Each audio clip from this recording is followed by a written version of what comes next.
Hey everybody, once again, we're ready with HLTV Confirmed Live, your CSGO fix. I'm thinking it's probably especially good now that we have a 3-week break with no Counter-Strike action after having the first 2 stages of the major, or one if you're being pedantic, done with. We're going to be talking about the major, of course, but not alone. It's not just going to be me on the screen. I have my lovely panel with me as always. Professor and Striker in London doing coverage for HLTV. If you haven't yet, please go to the site and read all of our great interviews and features that we're doing from there. Video, written, anything's pretty. There's a new one up with Woxic if you're interested in that guy that Striker did. Hey guys, how you doing? You're in the FACEIT offices for this one because Action moved from the Twickenham Stadium to Wembley Arena and we couldn't get in yet. So you're thanks to our good friends at FACEIT, they let us use their offices for you guys to sit in. What's it like with the 3-day break, guys? Yeah, I just want to say that you kind of said it in the intro. That's a 3-week break. I wish it was a 3-week break because I'm very, very exhausted by this point. But yeah, it's a 3-day break, which will be filled with work, which is not really a break for us. But it's good. It's good. All right. Apart from you guys, we have a very special guest tonight. It's Mr. Nathan Schmidt, otherwise known as NBK. Hey Nathan, what's up? Hey, how you doing? We're doing just fine, thanks to you. I think a lot of people are looking forward to you joining. I saw you posted on Twitter that you were going to be on the show, and it immediately made Reddit. I think some people were kind of glad that they get to see you tonight. Some were kind of disappointed because they thought you would be joining something else. I mean, regarding of the headline, I'm joining HLTV. I can confirm this is not the case. I'm just joining this podcast. Yeah. So let's just, for starters, let's talk about you a little bit. Watching the major from home. You've obviously tweeted a lot about this during the past months. I think. What does it feel like being like you said yourself, a professional bench warmer for G2?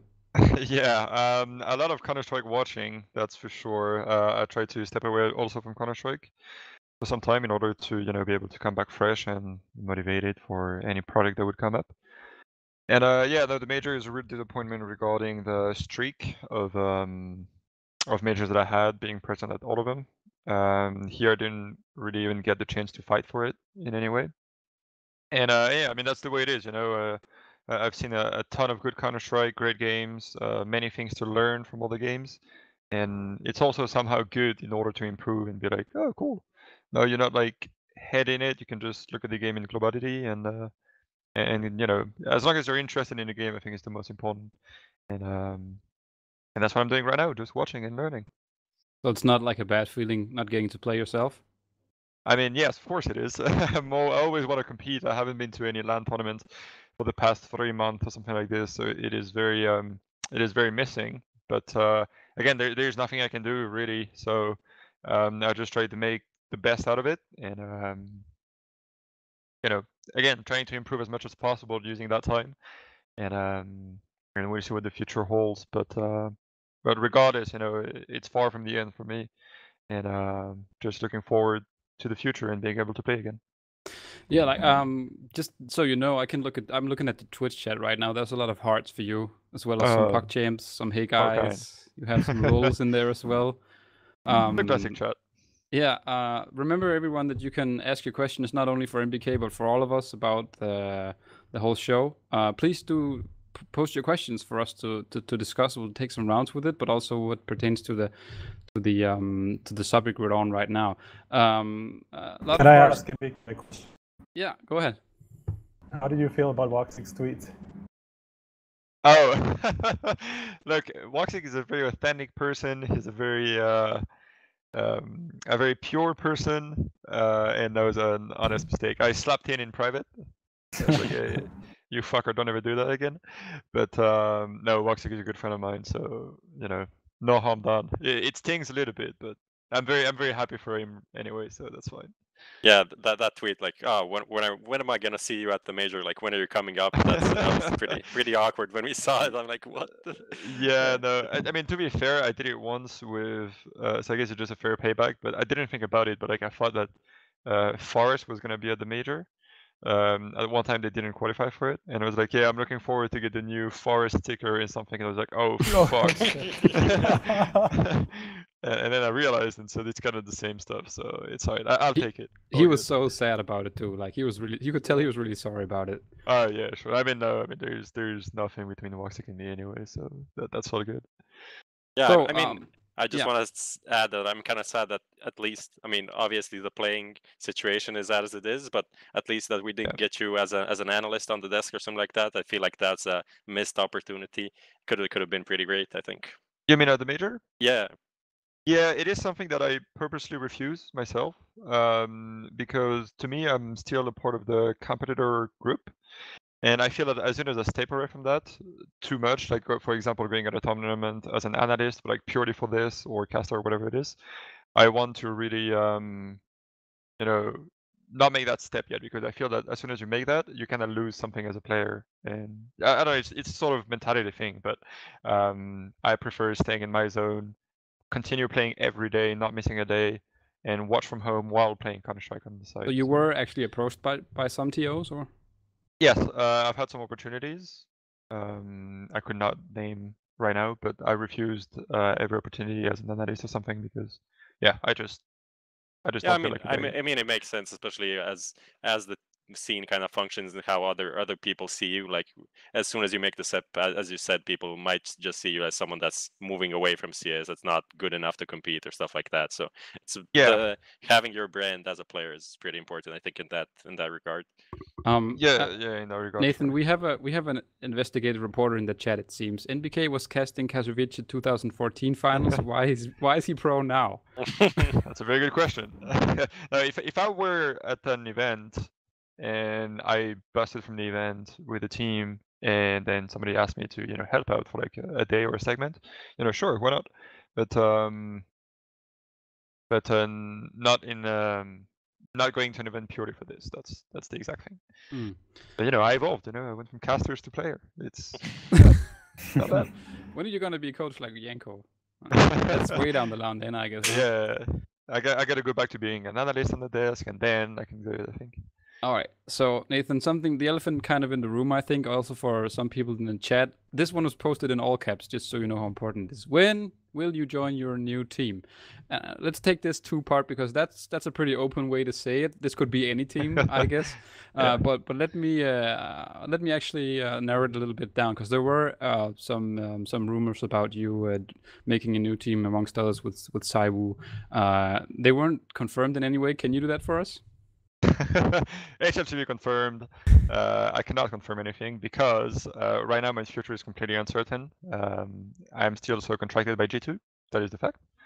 And I've received several offers in the past. I have some offers ongoing now. But right now I'm still a professional bench warmer, really established there. I found my groove in that spot. And so there's absolutely nothing I can say right now about anything regarding me, the situation with G2, my future, potential rumors, anything like this. News will come up when they will come up, but it is sadly not the time. I'm here to speak about the major, all those beautiful things, those great matchups, more than my own situation right now. Yeah, just make sure you message us first. Sorry, what? Just make sure you message us first. HLTV would be the first. Maybe if you bribe me, that's possible. I will see how you fare on this show before we know about that. We only bribe with chocolate. That's our only. I don't know. If you're a chocolate guy, then we can deal. Yeah, that's fair enough. I'll take that. Okay. Then there's also another thing I feel I need to ask you about, because obviously one of the big things that's been brought up when talking about you and Apex as well is the buyout situation. You obviously can't disclose what's in your contract like that. But is there any truth to that the reason you're not playing for any team is because it's really expensive to buy you out? I think so. I'm not going to talk about my buyout in general. I think I'm just going to talk about the general thing. I think I already posted or wrote about it somewhere. But what I think is that now contracts are much bigger than they were in the past. And so in the past, the contracts were almost legally not even a right. Like you could just get out of any contract and you cannot get sued or anything like this. Now with the amount of money that are invested by big organizations, it is like in every normal sports, right? Where you're going to have big buyouts that are made to dissuade other teams to buy you out, or if they really want to buy you out, they have to spend a lot of money. And so yeah, we're in that situation right now where there is a buyout on Apex and me. Teams that are interested are going through G2 in order to discuss that. It is something I have no say in it. It is something that is worked purely with the organizations, nothing on my side. And so it's just a matter of me. Do I want to join X or Y team if they ask me to join them, etc. And that doesn't go farther than that. And so yeah, regarding numbers, I can obviously say nothing. Again, rumors are rumors. No HLTV confirmed today. Not really that confirmed. We So, actually have but I mean, there is obviously a buyout now on every player that is playing Counter-Strike professionally at a high level. And so it is a normal case. It would be the same case for everybody. Yeah. But one of the things that also is brought up often, and this was the case as well. We talked about you and Apex in the first episode, I think, where we had Sponge on, and he was kind of laying into you guys. He was, because we were trying to convey some sort of, let's say, feeling of sympathy for you guys, that it must feel pretty bad not playing, and you can tell you and Dan want to play. But he was kind of laying into you, saying it's your own damn fault, basically. Do you fault yourself for being a bench warmer right now? I mean, it's the way the team went. I don't think it. I mean, it's hard to say. There were a different path on doing things, and people wanted to do things differently, right? And that was pretty much the bottom line of it. Why it didn't happen. So yes, I mean, in a way, of course, it can be our fault because we didn't follow X or Y path made by one person or a team or the organization in general. But what I can say is that Apex and me tried our hardest from the beginning till the last day when we were officially players as G2.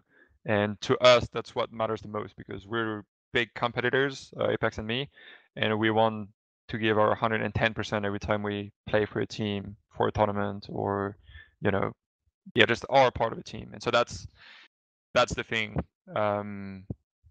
That's the thing. So saying it's our fault or not our fault, I know it's pretty hard. I can have a private discussion with him on about that. But you know, I mean, I think it's hard to say. I don't think it's the fault of because you know it's a team-based game, so like it's not the fault of. Yeah, one but I person mean, that's what Sponge was mostly aiming was just like signing a big buyout that you can then can't get that's okay. That part. I think that's the thing. But as what you came out with when you made this G2 lineup, that lineup, I mean, was going for longevity and stuff like that. So I guess when you sign something that's very long, you're thinking is this team is going to stick together through like thick and thin. We're going to have it for 2 years or something like that. Because from what I remember, that was what you were saying back then when the Shox Genius G2 first came together. Yeah, exactly. That was our main goal. We wanted to stay at like 2 years for a French team has never been done. To stay together without any changes. So that's what we wanted, what we were aiming for. And so, I mean, the contracts and everything we sign are completely normal and basics, and it's like again very normal, a very normal standard for everybody. And so, you know, that's just the way it is. That's how the industry is, and it's also something that is happening mid-season. So budgets, I think, for teams are like signed in general, like sponsorship and all that kind of stuff. I think it's more like early in the year, so it's also very hard to like swap players halfway through the year and stuff like that. So. That's an interesting take on it. I think that a lot of people don't really take that into account, like when sponsorship budgets get in and when you get actually the money to make a big buyout and a change like that. So cool info. I think it's pretty common. I mean, you know, that's from my experience in esports as a whole. But I think that's also a part of why it's also harder to move money mid-season. But yeah, again, that's the way it is. And also maybe teams don't want us, you know. Yeah. Or we don't want to join special teams and stuff like that. Special. Yeah, like specific teams to be precise. Bottom line is though that you're sitting at home and Mayhem Ghoul. It's a pretty metal name. He asks, what keeps you motivated in this kind of rough moments? I guess he alludes to the fact that you're not playing the game that you love. Yeah, I mean, I've had a period where I streamed a little bit more playing FPL and that kind of stuff. So motivation is knowing that you come back at some point. You know, it's not like I'm stuck in that situation forever. At some point, I'm going to be back playing, and I need not to lose. You know, or like not even not to lose. I need to improve like and be much better than I was before in order for teams to actually want to get me out and for teams to want me in their teams in the future if if anything happens. And so that is actually the perfect opportunity in that sense where I don't have to. I mean, I'm still contracted by G2, and so I can just work on improving myself for the future. And so that's the motivation. I mean, if you're a true competitor, if you want to win, if you love the game, that's the only motivation you need, right? Like you're gonna come back, so just do it, just fight for it. It's funny because I can obviously not be in your place considering I'm really bad at this game, but I'm thinking why not just like go and not a bender for 2 months, but like take a long ass vacation and do something completely different just because you have no choice anyway. Why isn't that a thing that players do when they're in situations like yourself? I mean, I guess you could do that for sure. It's a way to also completely cut with the game and come back fresh.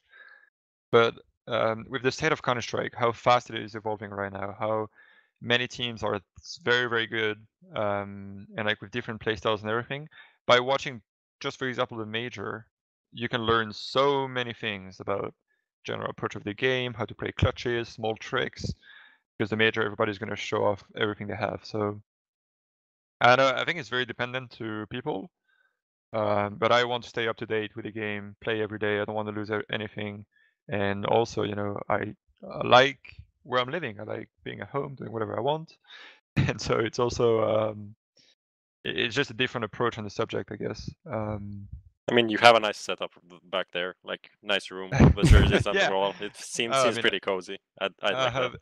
everything I need, so that's all good. If I was you, just trying to read like a full book or taking like a literary, let's say, a break, sitting in my bed reading, I'd look at that wall and think, okay, maybe not. maybe load up CS:GO anyway and gotta come back. Yeah. So AJ Pro asks you, Dan. Sorry, Nathan. Yeah, because I guess it kind of goes for both of you, but since it's only you, which team would NBK want to join if you could join any he chooses? I guess you can. I guess this could also be hypothetical lineups, but you can go with it as you will. I'm just wondering if I can answer that technically. That's the first part. I think I would try not to get into that because right now like the major is gonna finish soon, so people can speculate and everything. So I'd rather keep cool, not answer that question. I'm very sorry. I'll better safe than sorry.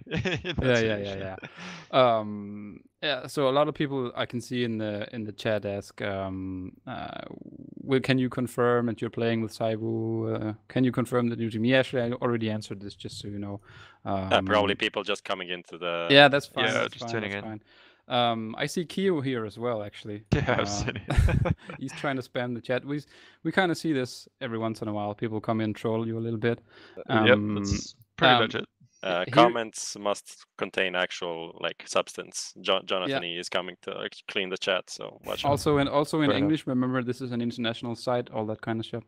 Someone's asking. So Nathan, would you join a German team since you speak German? I've heard that one several times actually. So. NBK to big confirmed. I feel like. Yeah, very confirmed. No, regarding German, I mean, I can understand quite a lot of German. I think, pretty easily get into German. So, like, I think technically it would be possible for me to get into that.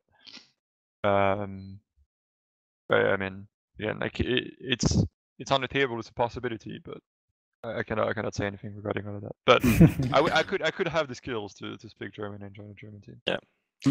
Just for people in chat, he can't comment on if he's going to join any team. Yeah, that's it. We can move on from there. Okay, so just to get away from that, here's another question. Let's take this as the last one before we move into the major talks. I'd love to hear NBK's opinion on aging in esports and if he thinks there's an age limit on how long he feels like he can keep competing. I guess that's a kind of a two-parter, but what's your take on that? Yeah. I think it's a very interesting subject because very open. So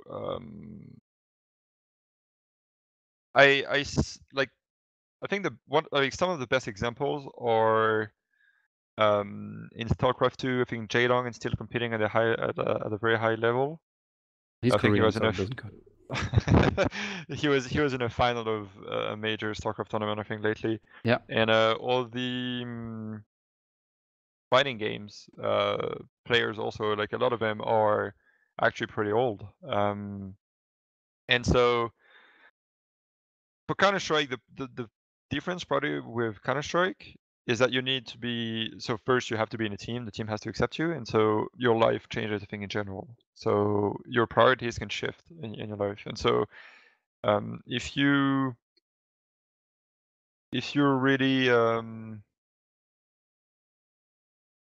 really put everything in your life for it, you know, then I don't think there is a real limit. It's really a matter of how much effort you're ready to put into it, in my opinion. So it's more of a psychological barrier that pertains to like life, maturing. I don't think there is a real like, you know, reactivity or you know, physical things that forbid you to, like, oh my god, you're 30 and now you suck. I don't think that's true. And I'm just looking forward for people to keep on pushing those limits and play being older and older. I mean, just look at Forest, right? Yeah. Yeah. Oh yeah. I mean, Forest is a very good example. Taz now with Kinguin is a very good example.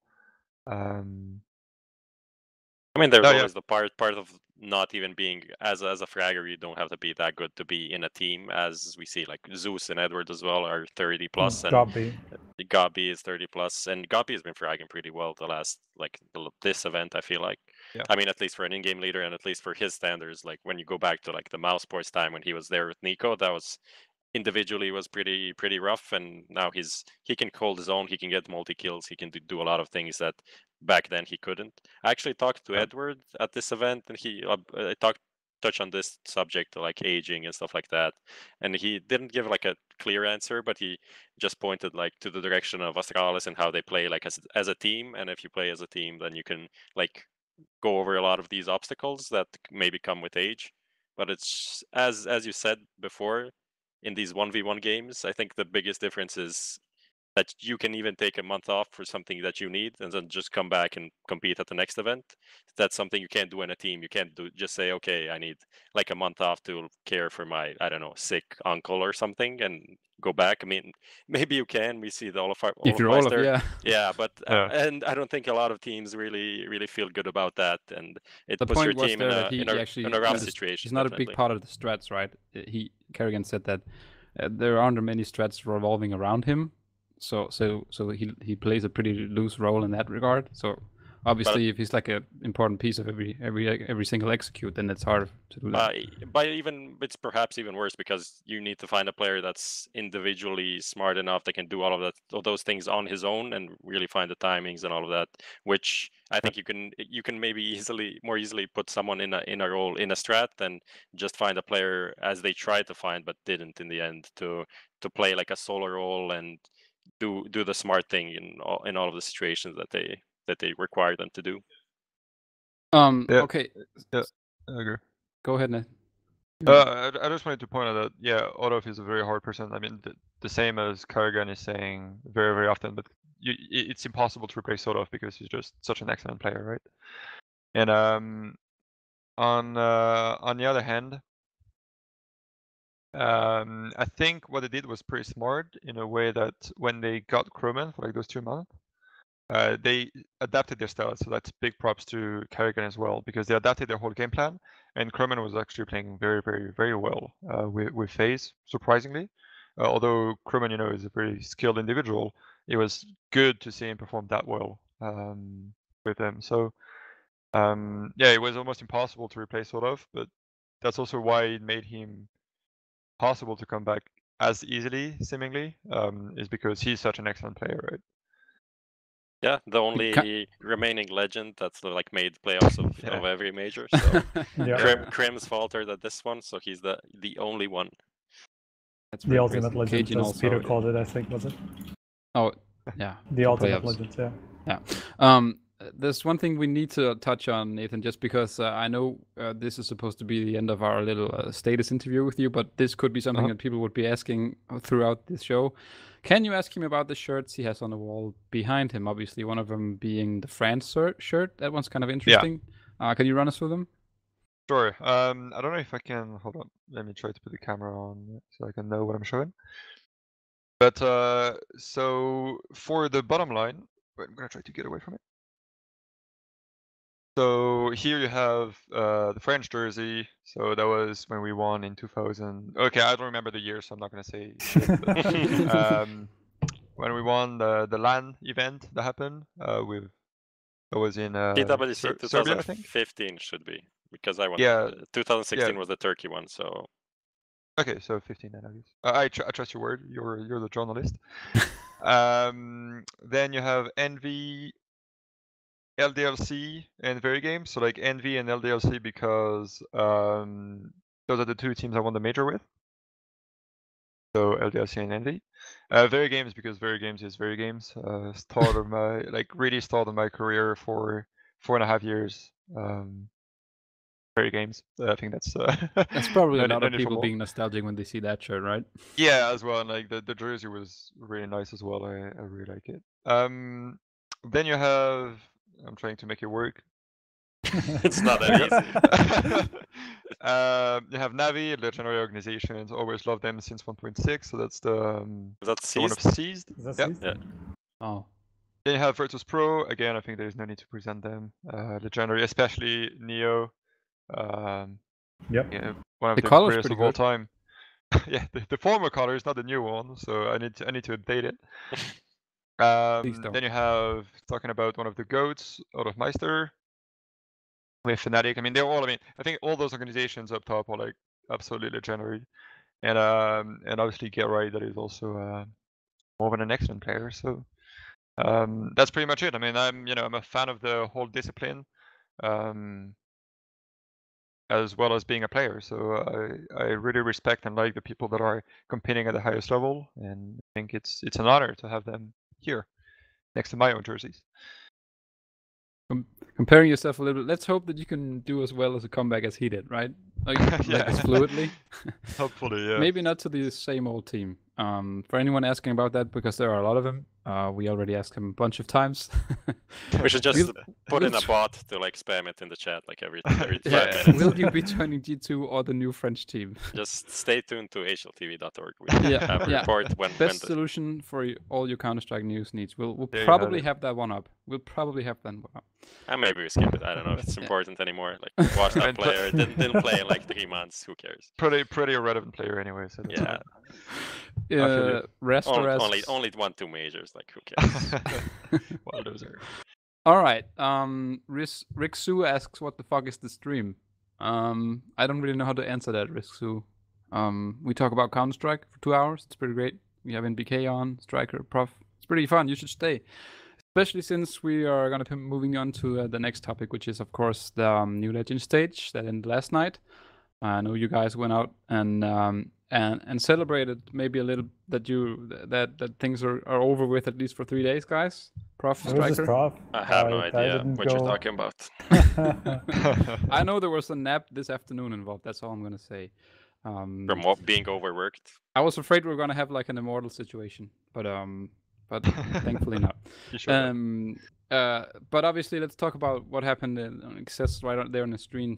Key storylines from another Swiss stage. I guess we can talk about that first, Striker, actually, because you've been tweeting about that a lot, especially since you are the HLTV.org resident format expert. Well, I wouldn't say that, but at least the book holds, yeah. There's been a lot of talk about this being a shitty format in that we have some matchups that weren't right, I guess, for some people. Yeah. So let's before we get into the teams and how they perform, let's talk a little bit about that. I mean, the criticism, I can understand where it's coming from, right? We've seen so many kind of weird mismatches or teams that shouldn't have met each other. Just look at Navi, Strauss in the first round or Mao's phase in the third round, etc. But I mean, you just have to look at how that happened, right? First of all, we had the initial seeding, just as usual at majors. It's always been that way. The initial seeding was always bad. It's always been bad at the majors, and it's no different here. And that was why Navi and Astralis met in the first round, and that's why Navi fell to the second round, or to the 0-1 pool rather, and then met somebody who was not supposed to meet them. And then it snowballs with FaZe losing to Big in the first round, and MIBR losing to Tyloo in the first round. And then suddenly in the second round you have FaZe Navi, right? And then they lose, Mousesports lose as well, and then those two meet in the third round. It just snowballs into more and more mismatches down the line, and that's something that I was worried about when I was even writing about the Buchholz before it even was announced at the major or anything like that several months ago. So it's just people need to look at how certain teams really meet there are preconceptions about them, because that's being one example, Mouse being second, Mouse losing to NIP in the first round, and it's etc. So it just like snowballs into more and more weird mismatches, because there's just such a chance of some of these teams meeting because they still lost some matches that they shouldn't have, or the seeding was bad and they ended up in a pool where they shouldn't have been. I mean, the seeding is the thing we need to like actually address, because I see a lot of people saying, we should just do it like this way. We should just do GSL, which is properly seeded. But obviously, it's not a possibility to seed the teams off of like HLTV rankings or anything like that, because Valve wants it to work according to the legends and all of their stages and stuff like that. So initially, as soon as someone proposes a solution that involves like proper seeding, or like even I read one which is hilarious, that Valve should make their own rankings. That literally just blew my mind. Like, what do you want? Like, that's literally not going to happen. So if you start with that, that's the first issue. Like, it won't happen. So we need to find a way to use their system, but tweak it a bit that it makes sense, and for it to not fuck up as it kind of did. But in the end, I don't think it was that bad. I think it ended up being okay, even though there are some obvious mismatches when you look at the routes, let's say Complexity had and what NIP had, for example, or Mousesports. I don't know. It's a pretty tough one. I feel like NIP I even tweeted about this when I was talking about the system after it actually finished, that I feel like NIP were the only team that truly got screwed by this. Like, sure, you can look at Mousesports and them meeting MIBR and FaZe, but they did not look good in those matches at all. They didn't even reach double digits in any of them against NIP, MIBR, and FaZe. So I feel like NIP were the only team that really got screwed by some of these upsets and some of these mismatches that happened in the first round that were not supposed to happen, right? So NIP, I felt like were out of the bottom 8s, were the only team that I thought were good enough to make the playoffs as we saw them last week. I think some discussion was had, especially between Yanko and Peter from our side, was the fact that it's BO1, right? You can argue a lot about the format, the Swiss seedings, no seedings, but what seems to come up always is the fact that we have BO1s and they're all in a row, and you don't do any games at the same time. So do you guys feel that could be like a solution to this? Have BO3s, but then have them running simultaneously? What do you think about this, Nathan? I'm gonna say fuck no. I love best of one. No, I love best of one. I don't know what's wrong with people saying that. I mean, I understand that it causes maybe some more upsets, but if you want to be the best, you have to be very good on some specific maps, and then be good in best of 3 as well. You know, have depth. So I think it's just a sort of I don't want to say excuse, but I don't know, if you're good, you're good. A lot of the teams that worked very hard for the major made it because they just looked much better on the server than others did, you know. And if you wanted to prepare 100%, then don't go to DreamHack Masters in Stockholm, you know. You have choices to really prepare efficiently for a tournament, and I would like, though, like the only change I would like in the format, although I like the Swiss system, I think it's fine, but with proper seeding, just like it's being repeated, or having just one big group and have 2 streams running. You can play best of ones all the way, and you face each and every team of the tournament. For the qualifier, maybe not. I don't know. Don't really know about that, but have one big group of 16 teams as a group, you know, and then everybody faces each other. You play tons of best of ones. You play each and every team. randomness is sort of removed, or like at least reduced, because you play so many matches, and just make it happen, you know, and have Yeah. 2 streams running at the same time. Don't or you stuff feel like that. round robin is the worst format just because like some teams can already secure playoffs when they play other games, so they don't have a lot of stake in it, and then other teams are already out, so they don't actually have any stake as well, so they can play like more YOLO, maybe even beat you Yeah. because obviously Yeah. stuff like that. The dead matchups. Yeah, it's Definitely a fair problem. point. Yeah. No, I mean, it's a fair point for sure. I think no format is perfect, I think. And I mean, you know, I would take that in a sense, because it's something that you'd see happen in the international, for example, where some teams are already out. Or I mean, it doesn't really happen because a lot of the teams, if not all of them, I'm not Just sure, one team go goes out. I think. go Yeah. into the lower bracket because you have an actual lower bracket. Yeah. And so I think that's one of the big difference, right? And I think that would be a pretty great format, honestly. Like with maybe it's not 16 amazing. teams, but because that's something like 150 matches, if I count correctly, something around there. So that's quite a lot. But even if you had like 2 times 8, I think it's not that big of a deal as long as you have like that format where the bottom whatever goes to the lower bracket, right? I'm pretty sure that's actually doesn't sound that bad, just because we don't have that issue of some teams actually securing their spot, whatever, because everybody goes through. Yeah. So I feel like that's I pretty would good. love it. I don't understand why they just don't take the system of the international. And I'm not talking about the prize pool, crowdfunding, all that kind of stuff. I don't care about that. But just the format, please. This is the major. This is supposed to be the best tournament. I feel like the double in elimination must be the Counter-Strike. next step, right? And just bring this shit into Counter-Strike, copy paste it, and you will have an amazing tournaments with crazy storylines, people coming back from the lower bracket, great games in the playoffs, best of 5 in a final.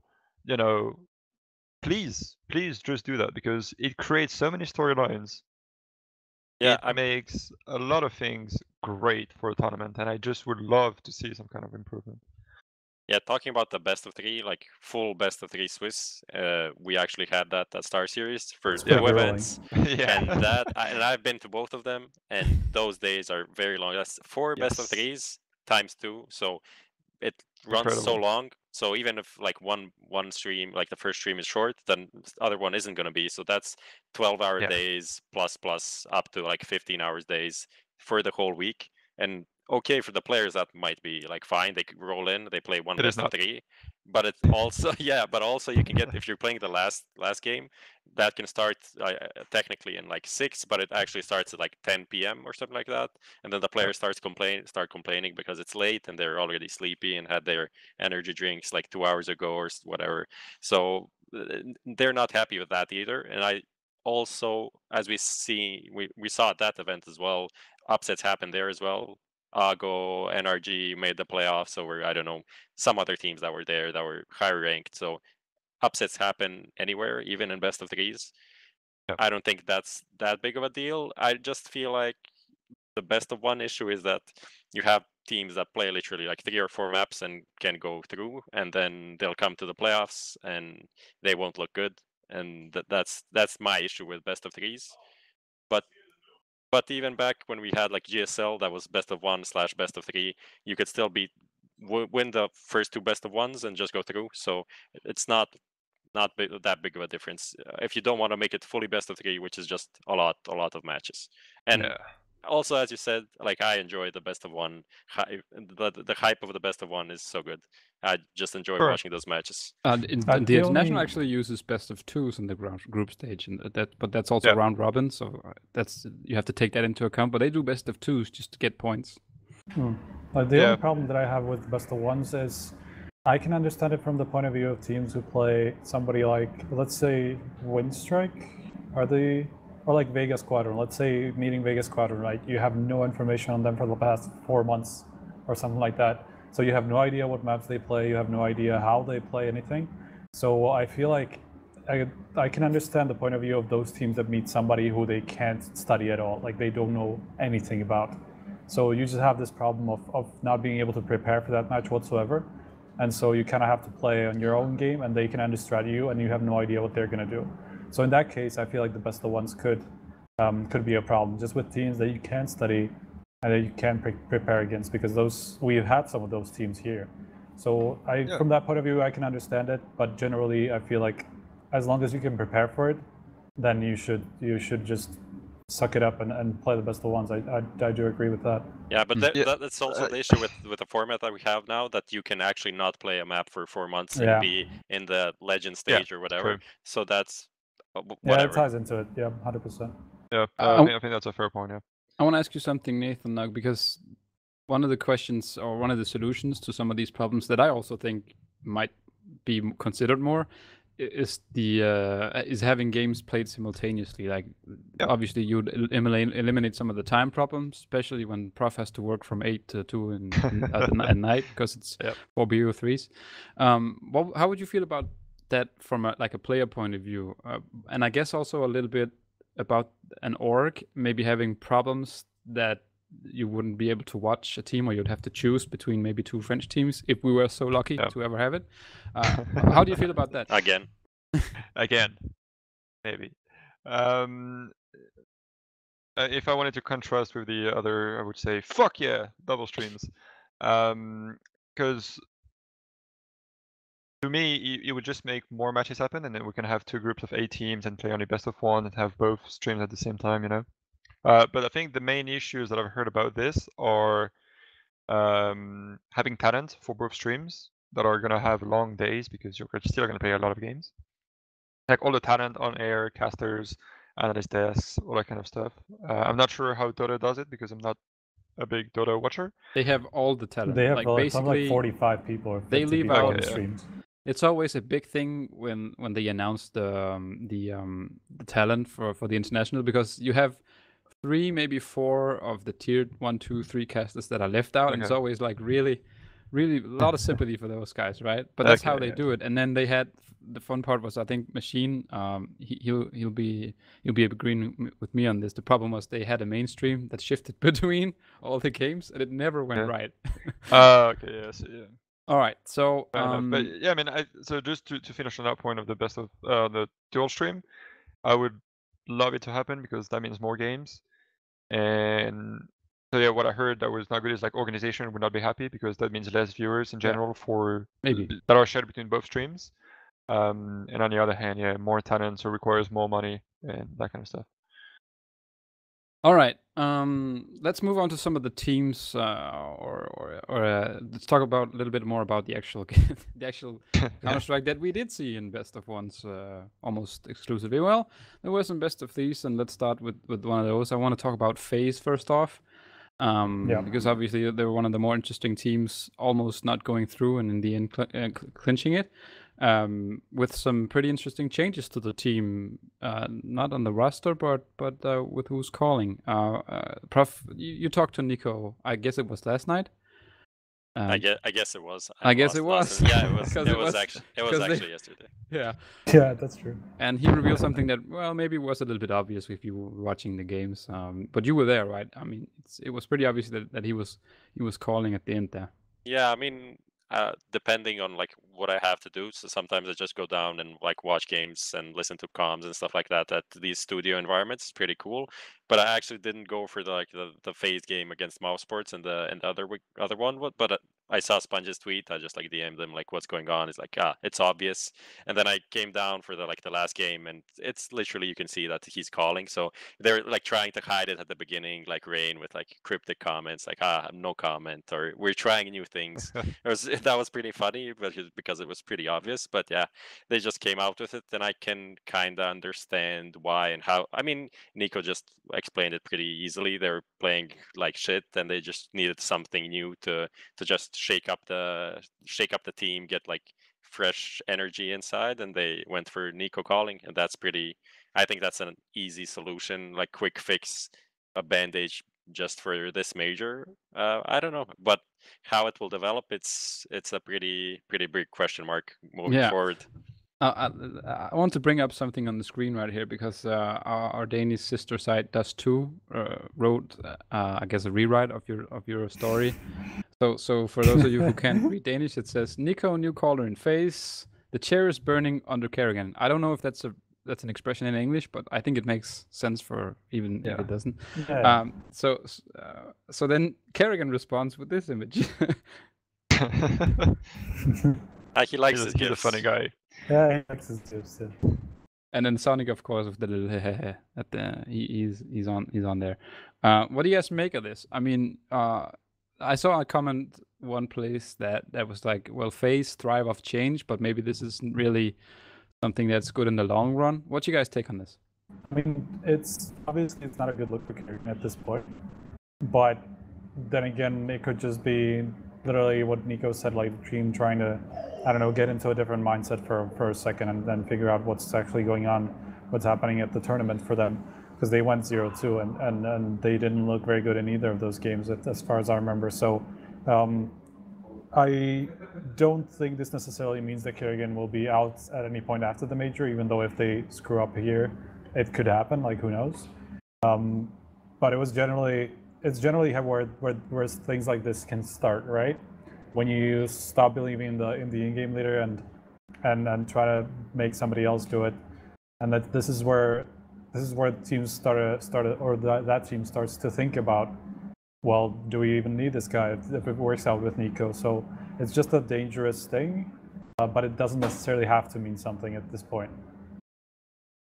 Yeah, I mean, the thing is when people say like they're gonna kick Kerrigan, get a different in-game leader, like who are you actually gonna get? It's not like you have a lot of established international in-game leaders out there, so it's like not really a good, like a lot to choose from. So obviously, I think, as you said, it's only the thing if Nico is really gonna just take it on and do it moving forward, which isn't impossible, but kind of hope it's not gonna be the case, because we don't really like in the current meta and how we see like in the Zeus, Glaive, Fallen, and all people that are on the top that have been doing it for quite a while, except Nitro, I guess, for Liquid. But that's also, I feel like it's a different case with Zeus being a coach and helping out there than what Roban is for FaZe. So I don't know. I really think it's a dangerous thing for Kerrigan's position. I don't think it's a good one to be in at all. It kind of reminds me of the TSM losing to NIP. Was that Cluj, I think, in the quarterfinals, but after what she got removed not that long after, I feel like, or it just started there, as Striker said, just like not believing into the in-game leader is never really good. But who knows, maybe after this they have like a decent result here and go back to Kerrigan and everything is fine. So I don't know. People are saying minus Kerrigan plus natural bench warmer, smiley face. Bench warmer. I mean, I really don't think they need a lineup change. I mean, they have still one of the most tacked lineup that has ever been created, I think. And Kerrigan has been, ever since he joined them, an excellent addition for their roster, you know. And I think it's fair to say that after, I think people tend to not take into account the fact that that they have been playing with stand-ins for 4 months. They've been to many tournaments. They tried to win them. They had to adapt with different players joining him. And to me, it's pretty fair that Kerrigan feels kind of lost in his in-game leading, right? And so I think, yeah, as you said, I think it's a patch for now. With Nico leading, it's working pretty good. I mean, they've won 2 maps and 1 best of 3. But I also agree that it's not a long-term possibility, in my opinion, because Nico needs to focus 100%, unless they find a very weird system, but I think he needs to focus 100% on himself because of how good he is. And Kerrigan is the right catalyst for each player to come together and play together. So, yeah, no, my point of view on that is I don't think they need a lineup change. I think they just need some time, especially Kerrigan, to get back into the right mood, to know what he wants to do with the team, with the players, for everybody to agree, and hopefully they don't lose faith into one another, because yeah, I don't see the need of changing a player in a roster. So yeah, I'm hoping for FaZe to stay together, work the issues out, and fight their group again. You're just masking that you're joining, right? This is all clever talk. Sorry, shit. There's a lot of people calling for this, I guess, NBK. So another one of the teams I wanted to talk about, if we can just bring up the Prof was so nice as to send me one of the articles we did that actually shows how the new Legend stage went. We have this widget on our site. Shout out to our developers that shows which teams actually went through and with what score. I want to talk about these guys right here. Let's see if I can bring them a little bit closer. The top ones. And Complexity. Yeah. Complexity. Mhm. They beat Fnatic, they beat G2, and they beat Big to go 3-0. I don't think a lot of people had them in their pick'ems, including us. No, of course what not. to make of Probably not. Stanislaw and the guys? Very But interesting. Impressed, even though, like, obviously, when you look at the teams they beat, it's not amazing. They beat Fnatic, who turned out to be pretty bad, to be honest. They beat G2, who had their own issues, and they beat Big, that's actually a very legitimate win, honestly. That's a team that has such a clear idea on how to play CS, and they play the basics right, and not just play off of individuals like teams like FaZe or whoever like that. So that win over Big was, to me, very, very impressive, just because they clearly did their homework. I think they caught Big off guard with, and even Gabi and Lagia, I think, admitted it in like some interviews where they didn't really expect Nuke to go through in that match. So that map specifically impressed me a lot about Complexity. But of course, the whole run, who would have expected them to go 3-0? That's crazy. Yeah, they're playing very solid CS, I think. From an external point of view, it looks pretty hard to read them in the way they play and approach the game. And every single player of the roster is really biting into the system. And every player is playing also very good individually. And that makes also a difference. They're winning tight rounds, they're winning clutches that they need to win, all that kind of thing. And it's very fun to see how prepared they are for this major, how they love playing the game together. And you can see it by how they all play Counter-Strike the same way and approaching it the same way again. It is very fun to watch them, and especially I think their depth goes a bit farther than everybody's expecting them to do. The depth. They can play, they can play a lot of maps. Did anyone like stand out for you from these like 5 players here? For the meme, I'm gonna go with Yay. Yeah. I mean, especially like I'm gonna be honest, I had no idea who the guy was before the major, and very passionate, playing very good on the server, very right in what he's doing. He's like not really like overcommitting to fights, not like playing just for duels and stuff like that. So yeah, I really like to watch him play, because he's also the youngster in the team. But Yay and Android, in my opinion. And he also fixed the FaZe computers, apparently. On top of that, the guy knows everything. If you guys didn't know, he put out a tweet saying, "Oh, I think this is what's wrong with the PC issues that we've been having. Here's how I fixed it. Now it works. I have 400 FPS." Yeah, That's what I loved about the guy was that he just looked so surprised that they won every single time. Yeah. I feel like that kind of explains Complexity. I feel like Complexity's run at the tournament, like after every match win, he basically throws his hands up in the air as if like, what the, like, we actually won. So that's just. I mean, obviously it could be something totally different. It could just be his personality or whatever. But it's just, I just love that.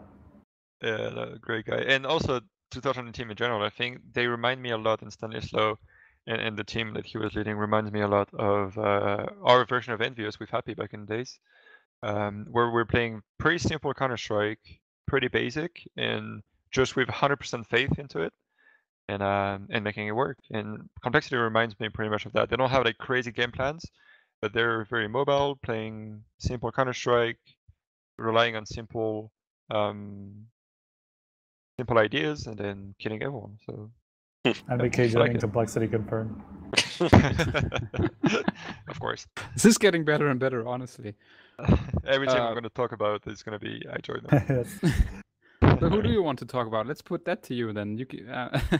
Let's see where you go with this then. Is there anything? No, seriously. Is there any team that you saw, especially among the ones that went through, or that you want to put a finger on? I went through. I would say MIBR. There's sort of resurrection. Not surprised, no, not at all. I expect them to do good because the result they made in the Zotac tournament that was in China or Taiwan, I don't remember. And with the addition of Yenko, I'm not surprised. I think they really deserve, and I'm really happy, as I posted it online, to see Fallen back to that level. Full confidence, very versatile operator, and just, you know, crushing games on his own. I really like that. Yeah. And Taidu, I think, has been pretty good, although they didn't go through. I like the craziness of them. I feel like I they love got. I mean, once teams understood basically which 3 maps to ban against them, then it was over for Tylo. I feel like. Yeah, I felt like that took way too long. I mean, if anyone has That's been true. looking at that team Yeah. for like the past 6 months, that's pretty easy, right? I mean, that goes back to what Striker said about best of ones and like preparing for teams. I mean, you can say, okay, like you lost to Vega because they surprised you, or like a Spirit or whatever. I think Spirit actually had maps, but there's some other teams that didn't really play, G2 even for that. But if you go against Big or you go against Tyloo and then you play their best map, there's like a Mirage or Inferno against Tyloo, or like a Dust2 against Big, that doesn't really... You have no one else to blame when you lose than yourself. It's just giving them confidence to open it up. And yeah, I think maybe just touching on FaZe a bit there, like they lost the first game to Big, they played Dust2, and then after that they lost all of their confidence, even though before like Stockholm was okay for them.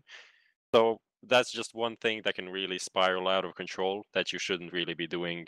I don't know like why these like big teams give so much leeway in best of ones. Like, okay, in best of threes they're gonna get like one map that they're comfortable on, but in best of ones, just like you need to have the bigger map pool and just play with it to like destroy the confidence of other teams.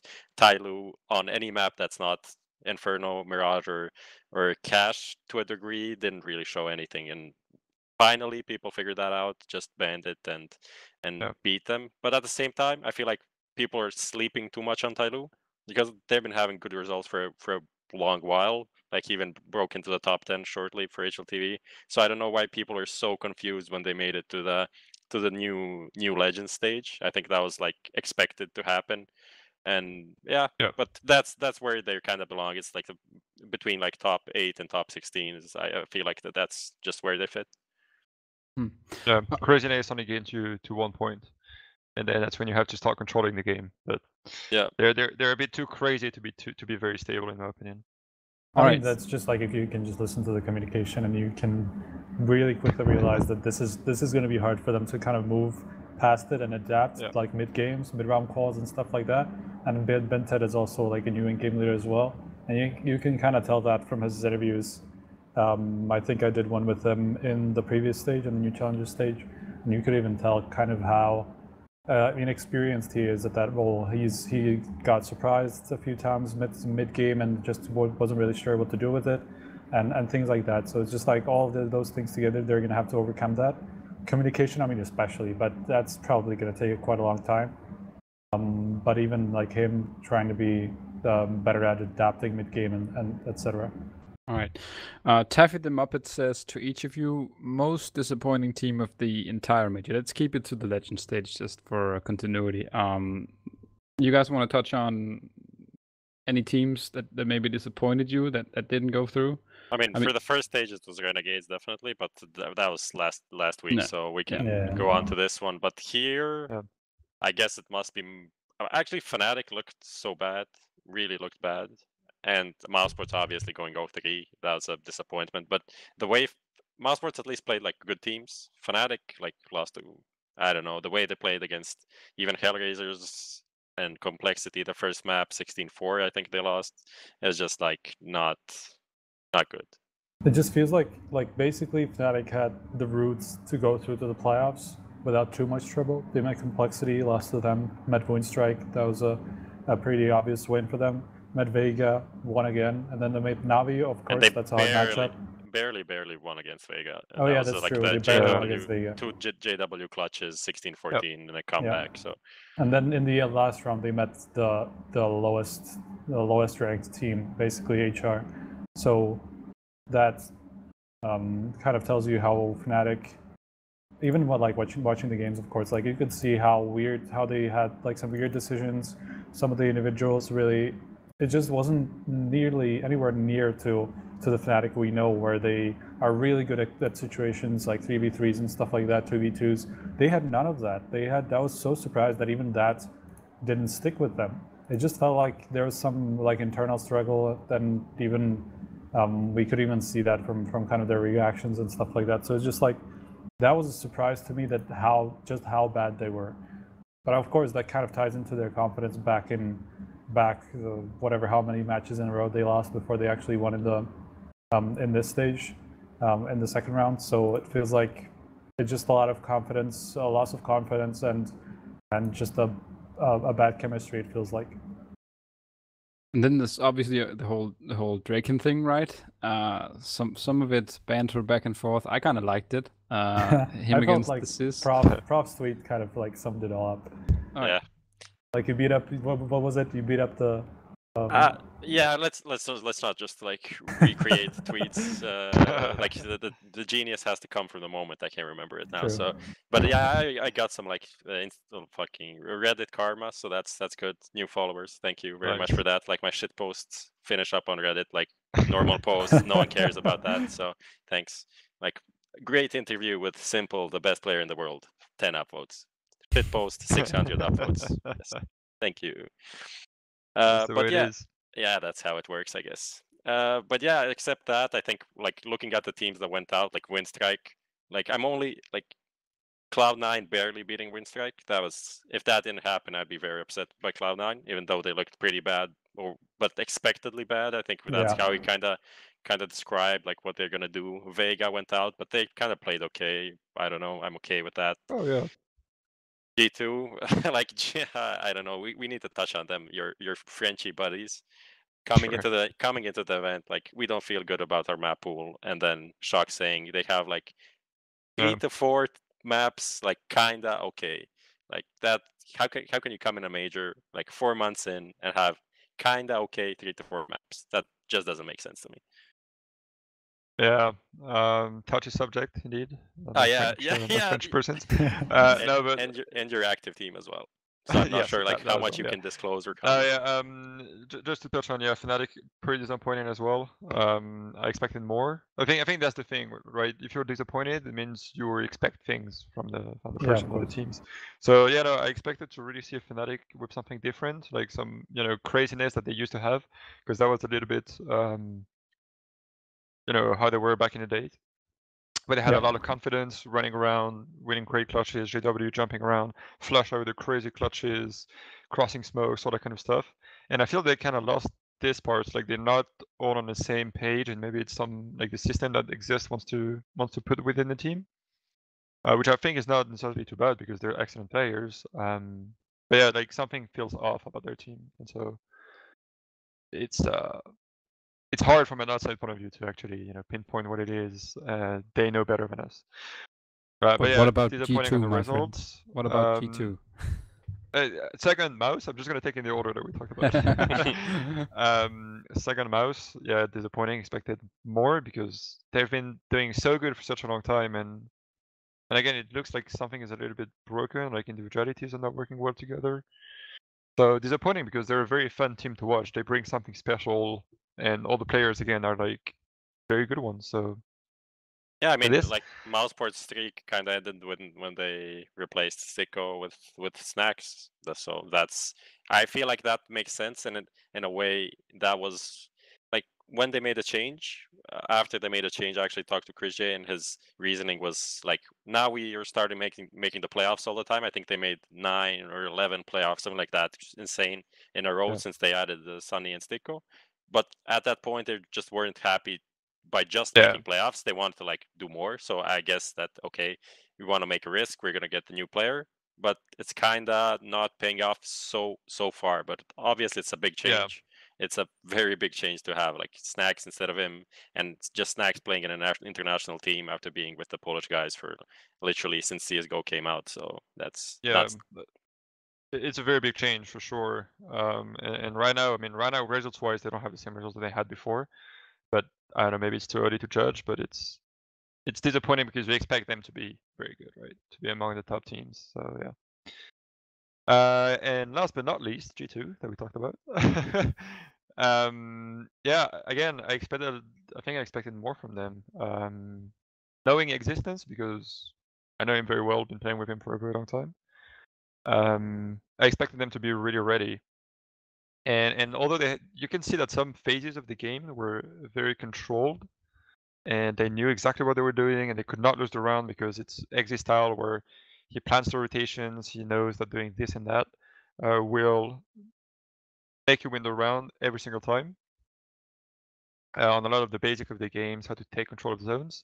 But yeah, I don't know, just a lack of again depth. I think in their pool, in the way they were playing. Individualities though, have been quite impressed by the revival of Shocks that came back very strong in that tournament. During the best of ones and the best of three against FaZe, he was very well alive and doing very good things.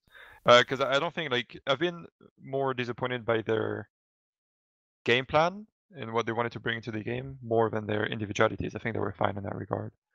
So I think they're very close to being very good again. That they need to find that little extra phase, that is sort of missing, in my opinion, right now in their roster. And so it's very close. So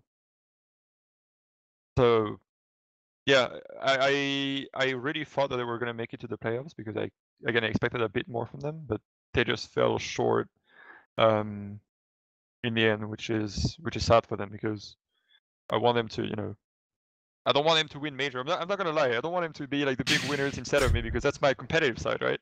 But I don't want them to do bad. I want them to still do good and be happy with the team and the results because they're happy playing together. And if you have a team that is happy playing together and does not do good, it's very heartbreaking. So no, I'm sure like you can fit it in a game. Some phases are very controlled, and now they need to really grab it and run with it in all the important moments. And I think they're gonna do just fine.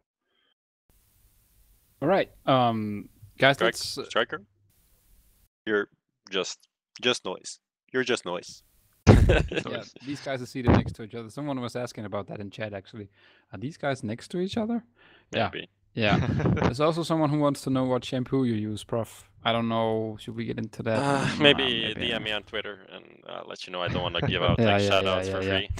Remember that you can always give us your comments, your questions in the chat. We'd love them. We're going to be rounding them up at some point and taking them along the way as well. We actually have, I guess we need to move on to the next one because we did, of course, do the Pick'ems challenge for the group stage, or I guess the new legend stage. Let's see if I can't boot them up here. I guess I need to actually change the screen sharing. So let's do that. Let's do this. Hello? Yeah, you're back. You're back. There we go. You were very much batteries. back, Batteries ran out. Batteries were out. Yes. Unlucky. Right. Let us see what we can do here. Well, you guys see them? Nope. Not yet. Nope. How well did I think we got 6 out of 9? I think it was 6 out of 9. Yeah. Yeah. Like just like same as the first stage, which is kind of okay. We missed Hellraisers going through and Complexity, obviously, and Big. That's my fault. I dissuade you from Big and went for Fnatic. Yeah. We were talking about how Big were probably the dark horse C type turning team that could easily make it to the playoffs instead of one of those like semi favorites like NIP or Fnatic or well, not really Mousesports. I think we expected Mousesports to do generally a lot better, but especially at least those two. Yeah, there you go. It's NIP, Mouse, and Fnatic that we. Is that actually 3 points or is that 2 points? I can't see it properly. Yeah, you get 3 for each one. Oh, was the previous one just 1? Yeah. Okay. So we are at 24 points in total, which puts us. Let's check. Oh, this is me, by the way. 24 points, top 3%, guys. Yeah. It's not too bad. It's okay. You're not satisfied? It's okay. We were definitely considering putting Big in there. I know we were. Also, these two teams, E2 Hellraisers, we were talking about them. So I don't think we ever expected Hellraisers to go through. Yeah, though. I don't think we ever did. We were trying to do it for the meme pick, right? It was just. I was so sure that they wouldn't go through. Like my reasoning was so on point, but they kinda. I think they also lucked out a bit with the draw that they had. Getting tiny bit, yeah. Fnatic wasn't really that strong in the last round, and they beat Cloud9 and Tai Lu, which and weren't that strong. Even though they kind of should have beaten G2 in the first game as well. But I don't know. Yeah, they didn't look that good, not that convincing overall. I think if I'd pick it again, like based on what they showed here, but with a different random draw, I'd still go like against them going through. I think it's safe to say though that we're pretty happy about. I mean, at least for Right. the emotions that they bring, right? If you No, you I were mean I looking love at them that as a No, they're team. great. They're really great to watch, and they just like the only thing they're missing is some more experience, because you can tell that that especially Sound Woxy, that we saw them disappear at times at like the important stages, and Yeah. that's a problem obviously for a star duo of the team. Yeah, and But that one Fnatic, day, yeah, sorry. in that Fnatic game, like on Mirage, like the first map, that was just a classic example that they had a great lead and then they just couldn't close it out. In the second half, both of them did Disappeared. they did very little, and it felt like it's just gonna happen that like Fnatic is gonna go through with their like classic Fnatic bullshit as Yeah. Blade titled it. Fnatic bullshit. I think when they Because- get past that though, like when they get past these problems where those two just like gets, I don't know, whether it's pressure or whatever it is, whenever those two get past it, I feel like HR are going to be a solid top 10 team for sure. Yeah, I mean, Yeah, no, they're very close.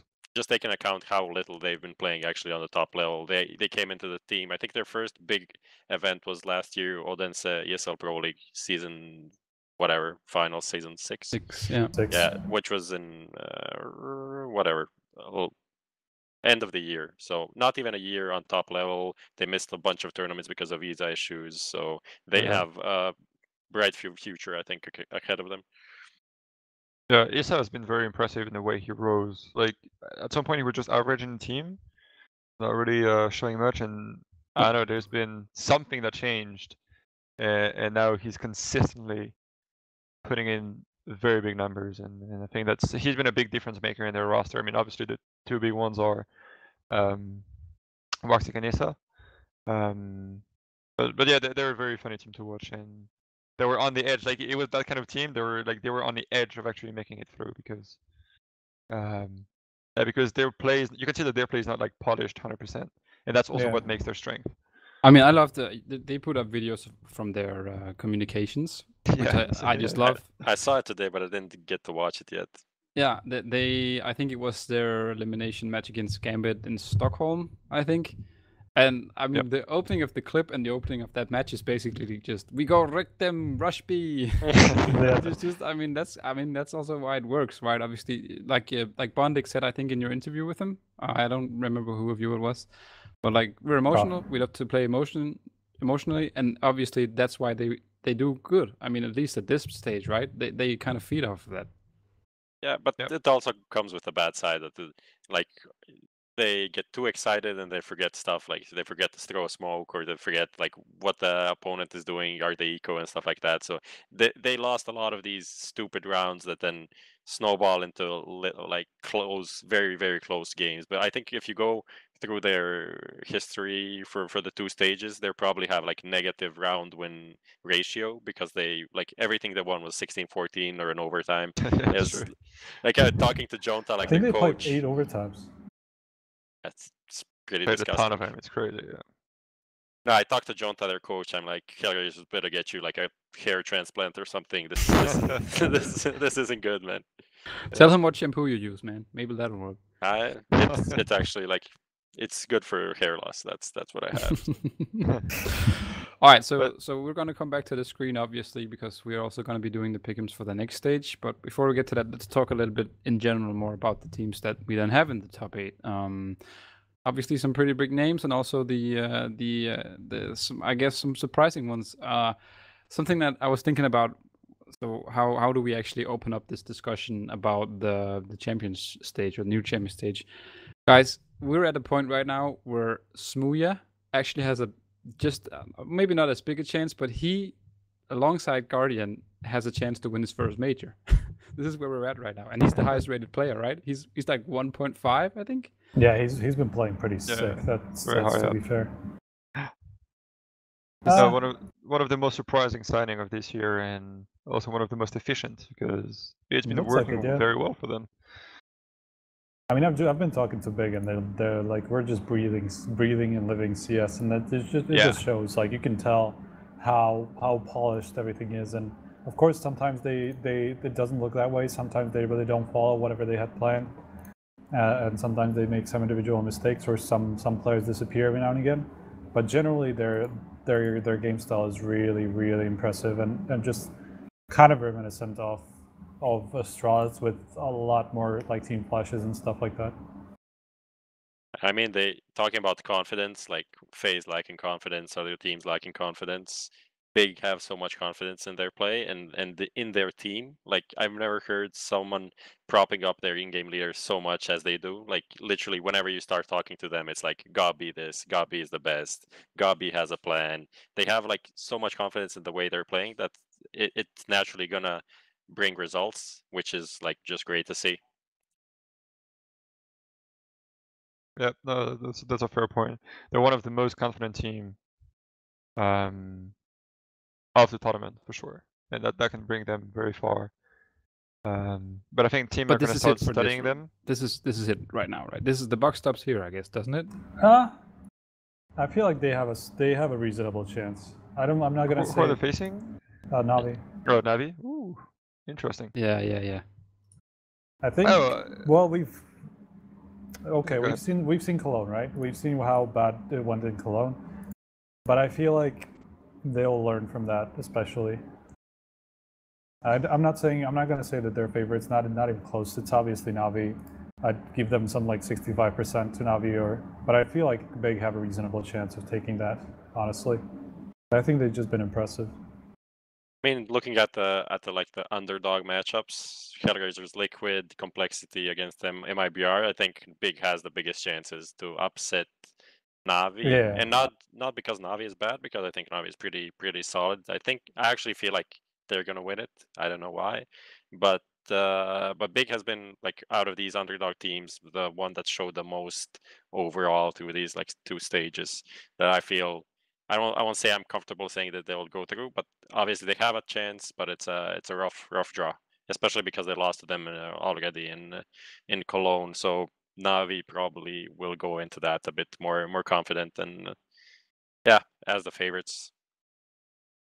I'd say it's a solid 50-50, to be honest. Where the way that Big has been playing and the confidence they showed against teams that are higher up than them, because the team that lost in the group stage was against Complexity, so a team that is not really on their radar in that sense. So like, they're more prepared for the other teams that they've been practicing a lot against.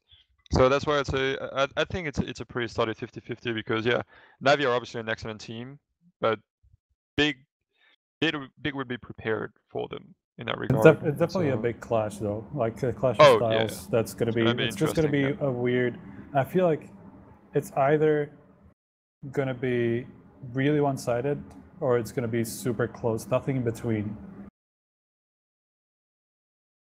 Fair enough. Why do you think so? Well, I just think that Big will either get blown out at the start, and Navi will just run over them. Big will just not grab confidence. Attack Micmac says it's almost the BO1. Big will get Dust 2 and win it. Navi will win their pick, and then it will come down to train. That's also a good point, because Navi have not been that great on Dust 2, even though a lot of their games have been close. They just haven't won one. Yeah, I mean, my theory about Navi's Dust 2 is, like, they lost so many, they're just gonna win the next one. It's just gonna happen. You can't lose Dust 2 10 times in a row. I mean, you can, but it's not like you can, man. I don't know. I don't think you can. I mean, you can see that they know something. It's not like they're that bad on the map. They obviously can play it. They win, like, one half is pretty good, and the other half is bad. And like, one time it's the CD side, the other time it's the T side. It's not like they have like one glaring issue. It's just like, as we've seen, the map is pretty weird so far, and I don't know. I think it's gonna happen. It could literally happen here in the playoffs that someone's gonna get like wrecked by Navi on Dust 2, and it's gonna be like, ha ha ha, all of the analysts are wrong. Why'd you pick them to win Dust 2 or whatever? I think. Yeah, sorry, go ahead. If you no, that's it. I think something we didn't talk about this matchup, but to me, it's gonna come down a lot to Smooya versus Simple, because Smooya has been playing so impressive for Big. And Simple is somebody that you cannot really break easily. on a dual 1-on-1, and so I think that's going to be very interesting. That's going to really shift the tendency of this matchup because Smooya seems extremely confident, and I'm very looking almost forward like to it's because he hasn't realized what's really going on, right? that. You have to think that it also has to do with that he's just so impressed by everything that he maybe hasn't really had a chance to have it sink in, right? I mean, I don't know, because that would be calling him a bit not really, like, calling him a bit dumb in that sense if we say that about him. No, I think he's very measured in his team, and I think he's really thriving in Big because he's working a lot with Cubby on how to play the game, and you can see they have something, together. And He can and get so pretty no, I emotional think he's just though. very confident. Sorry? Yeah. He can get a little bit emotional though, so that's why I feel like either he will get off to a good start, then he'll actually keep up with what he's been showing in the group stage, or he won't, and he's just going to get down on himself, and it's going to be hard for him to get back from that. So I feel like that's where I definitely agree with you that that's where a lot of the matchup will go down between Smooya and Simple. So if Smooya does get off to a good start, I do definitely believe that Big can take down Navi. Yeah, and on the other hand, I don't see Simple getting down on himself even if he loses like the No, first no. five Oh, duels. I definitely think not, yeah. this literally can't happen. But you said though that he was easy to tilt, or at least that you can get in his head. Nathan, We're talking right? about Smooya? Oh, or... No, Simple. No, I was saying, no, Simple is not an easy person to break. Oh, right. Like, No, the guy is definitely just not. so good and so confident, you cannot, you wrecked him on one map, he's going to come back twice stronger on the other one. So, no, that's where it's going to be hard for Smooya. Like, he really needs to not give Simple an inch in this matchup in order to give Big a very good chance. Yep. Also, like, if we're talking about standout players, that's one thing. On the other hand, there's the factor like which both teams should be scared of, and that's for Nex to not show up and for Edward to have like a. I don't think maybe that doesn't even matter because we see Edward having like individually bad games and Navi still winning, but Nex has these sometimes, especially like on stage games. We saw that in Cologne that it didn't happen. But even at the start of this tournament, he had some like very, very poor games where he started like 1 to 10 or stuff like that. So having Nex perform, not even being like the standout player, just like playing a normal game, that's like a must for Big to even have a chance, I think, in this game. So let's move our attention to, I guess, the biggest stars clashing in the quarterfinals is Astralis FaZe. A matchup that we're not strange to. They played each other a lot throughout the year. Not as much as Astralis Liquid, though, but they will probably meet each other in the next game, or at least there's a possibility of that. Do you guys see FaZe like coming from behind and then using that to also take Astralis, or is it just too much of a task? I think it is too tall of a task, but there's this factor about kind of NiKo overtaking the game leader role and Astralis not being prepared for that. There could be like this X factor from NiKo where he just brings some new ideas. His tendencies are going to be a little bit different in terms of calling. Like maybe Astralis are used to Kerrigan's style and they're going to play off of that, but it's actually not going to be the case because of NiKo leading. So I could see FaZe surprising Astralis a little bit, but at the same time, Astralis are so good at all the basics, at basically everything they do, that it's just going to be super hard for FaZe, I feel like. What about you, Nathan? I mean, this matchup surely tickles your fancy, huh? Yeah, I mean, I'm pretty unsure about what to answer. Yeah, I think the biggest X factor is NiKo into the in-game leading role. As I think Striker put it very well, that it's going to shape the whole matchup differently because NiKo has other ideas than Kerrigan, most likely. And Astralis are, in my opinion, a team that are very good at basics and controlling the game and controlling the maps. But if FaZe comes in 110% on every player and plays a very solid game plan, like doesn't have to be very, pushed or big or anything, it'll just be very straightforward. You have to break Astralis if you want to beat them, and like you have to do it fast. Like you don't have to let them time to react in the game and adapt to what you're doing. And so with the stars that are in FaZe, they can they can manage to break Astralis in that regard, where they're just gonna make their takes, be fast, have like 1 or 2 lurkers all over the map, and it can happen. But they need that initial break in the Astralis defense or in the Astralis game plan, and so that's where it's going to be hard because Astralis are ready, and you can see that. And, But don't you think? I mean, if that's the case, then why don't you guys think that Kerrigan might call better against this whole team? I know it's been a while. It's been quite a while actually, but isn't there a case to be made that he might be even better in that chair? I mean, Well, Burning? consider how many times they've now lost to Astralis in a row or something like that. So yeah, I'm not so sure about that at this point. plus, if the confidence of Kerrigan is low, it's not because they play Astralis again that he's going to be high again and good again. You know, so I think it's fair for them for Nico to step in at that time and for them to make it together. I don't know. I think it's. I mean, Astralis has the upper hand for sure because of how prepared they are and how solid they look. But FaZe has the ingredients, in my opinion, to surprise them. So I would not be surprised to see a very tight best of 3 between those two teams. Yeah, I think the danger factor is also FaZe being the underdog, and that's like the position they thrive in. At least they have been thriving in the past. And when they were like the favorites to win the finals, that was when they had the biggest issues, even against lower opponents, like opponents that they should beat and that weren't even like in contention to win those titles, like the NIP and the Fnatic ones, and later on it's I don't know, even the Mousesports game that they almost lost in Belo Horizonte. So I think that's a big like wind in their sail that they have nothing to lose. They made legend status even though they're playing like started playing very bad, so they're kind of set with that. Whatever they do more is kind of a bonus, especially because they're facing Astralis in the first match. So I think that can be pretty dangerous, but obviously Astralis is Astralis. Let's try and see if we can't actually put some names on the board then, because we obviously also have the pick'ems for the Champions stage. So these will be the official HLTV.org confirmed live special, very very interesting and official pick'ems for the Champions stage. You guys see them, right? Any more objectives? Yeah, no, I'm just wasting time till I'm sure that you guys can actually see this. All good. Thank you.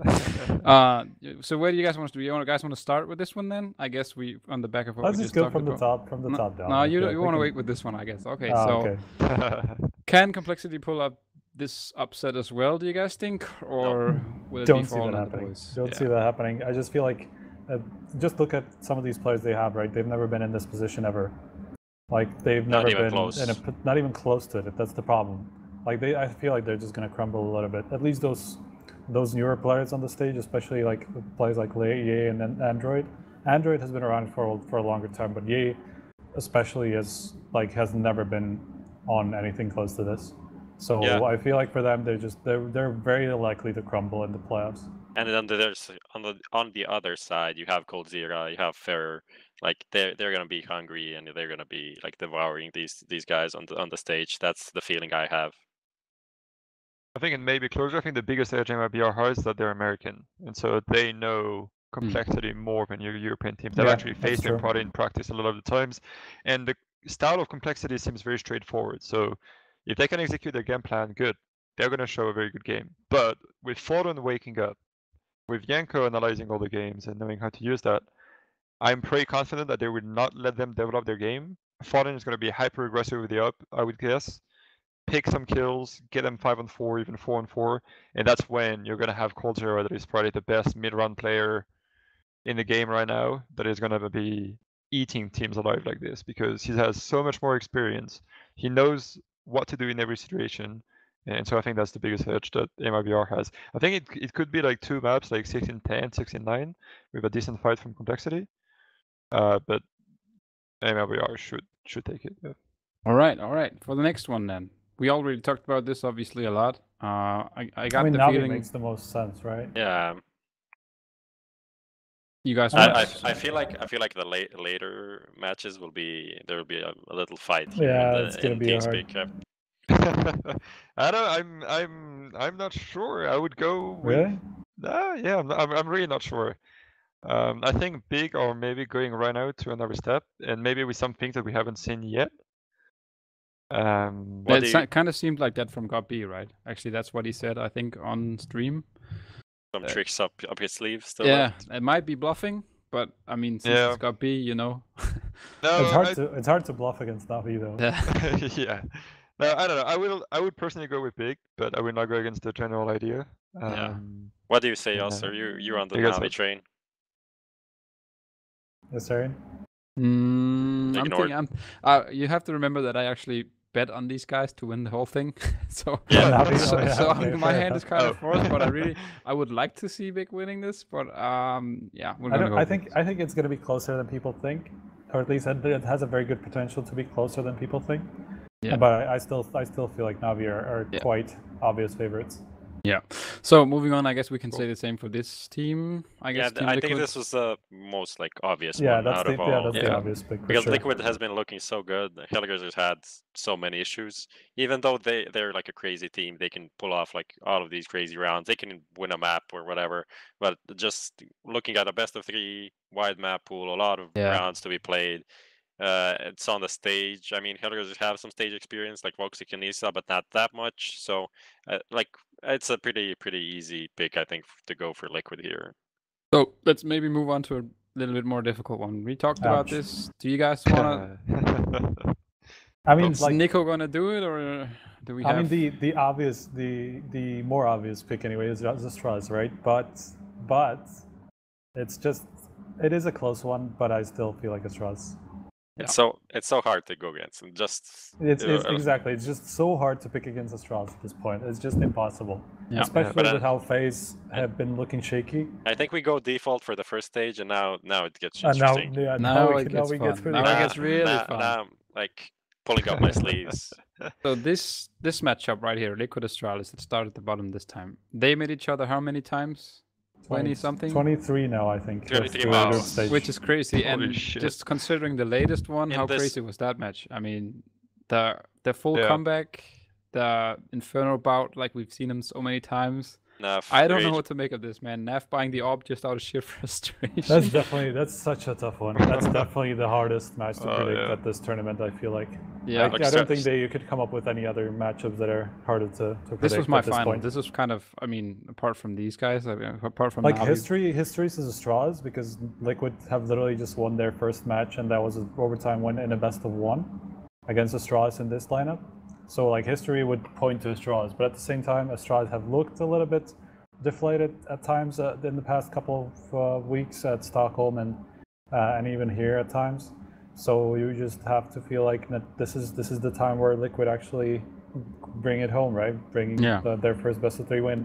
I picked the Straws to win the whole thing, so I would go with the Straws. But I do believe Liquid have a very, very good chance. I'm open to anything here. Like, just sell me an idea. Sell me an Sell idea. Sell us, Nathan. It's I up to will. you. I think Oh, man. after Nav talked to you, I guess about his frustration and the AWP and taking the hit out of device, they must have concocted some kind of way to keep him pissed off for the entire best of 3, right? So I'm sure that Zeus can some kind of tilt him in some way for the whole way. So my pick is Liquid. I don't know, Nathan. What about you?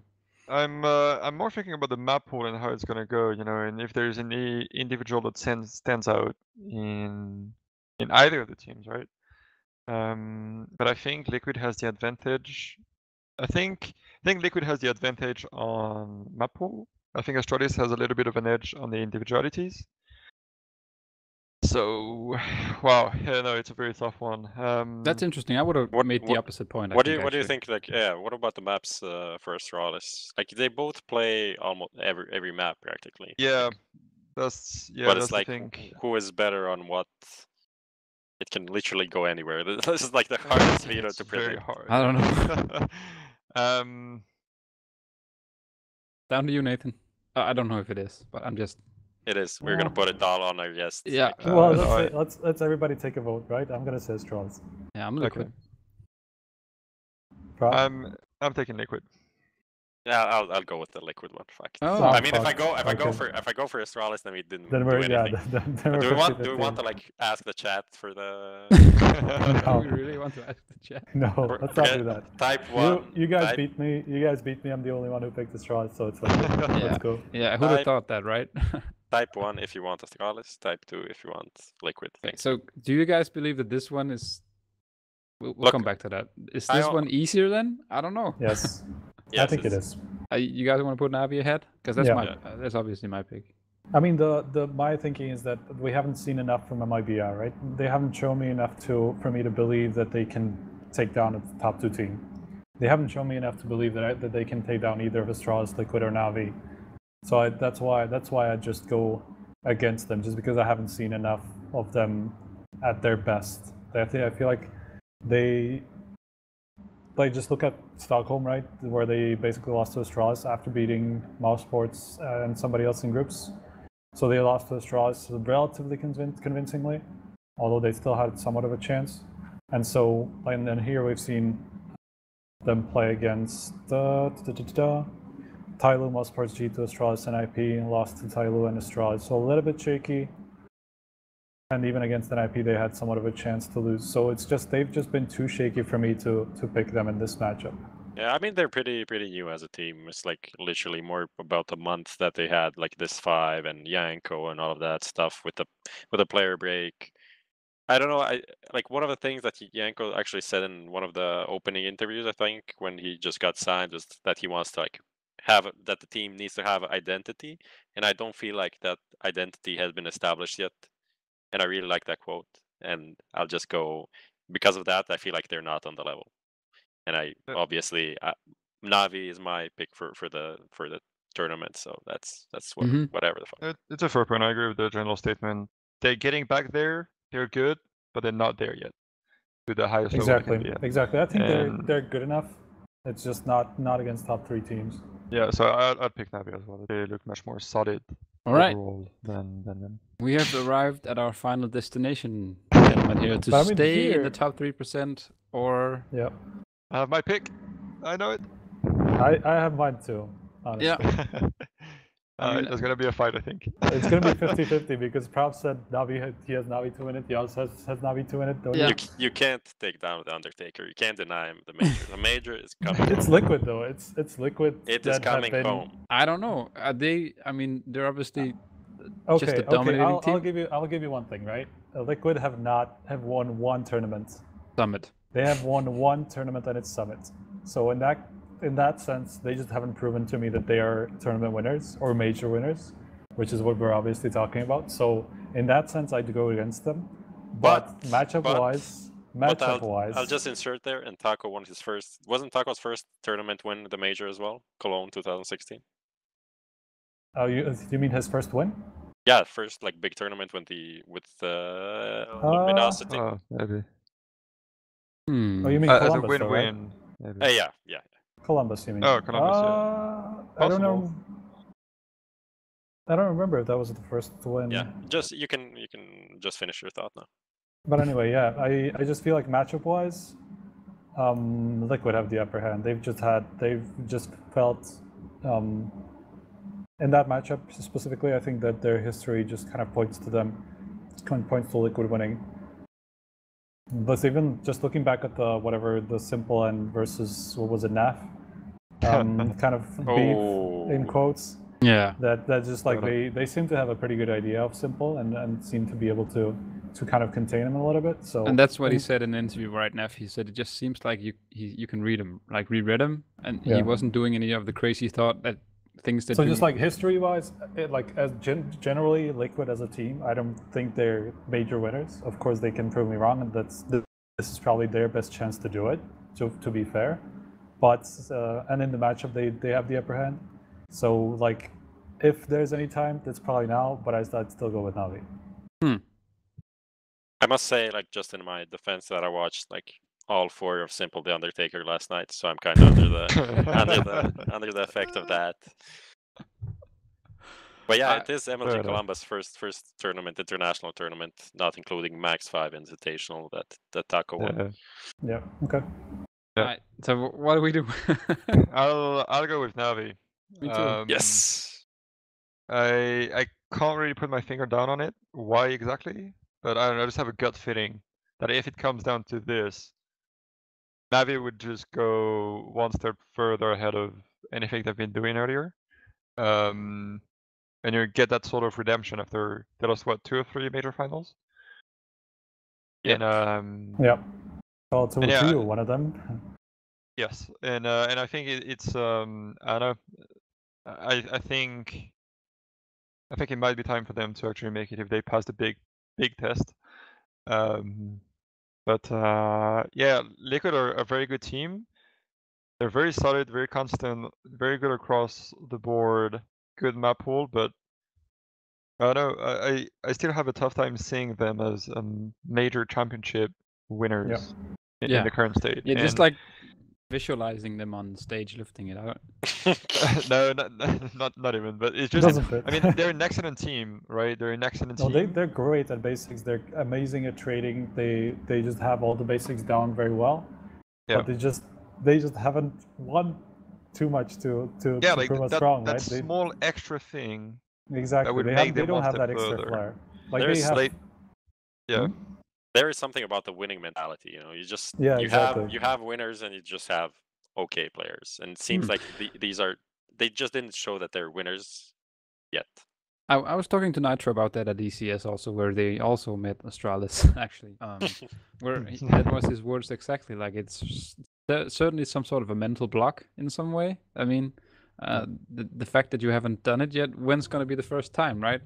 I'm questioning whether you can overcome that in the major. I don't know. And then it's simple. It's against simple. You have to do that. You have to overcome that against probably the most. I mean, I have to say most annoying player to play against, right? On an individual level, anyway. So is this what we're doing? We're doing this. Lock it in. Yep. Oh. Yeah, that's fine. Here we go.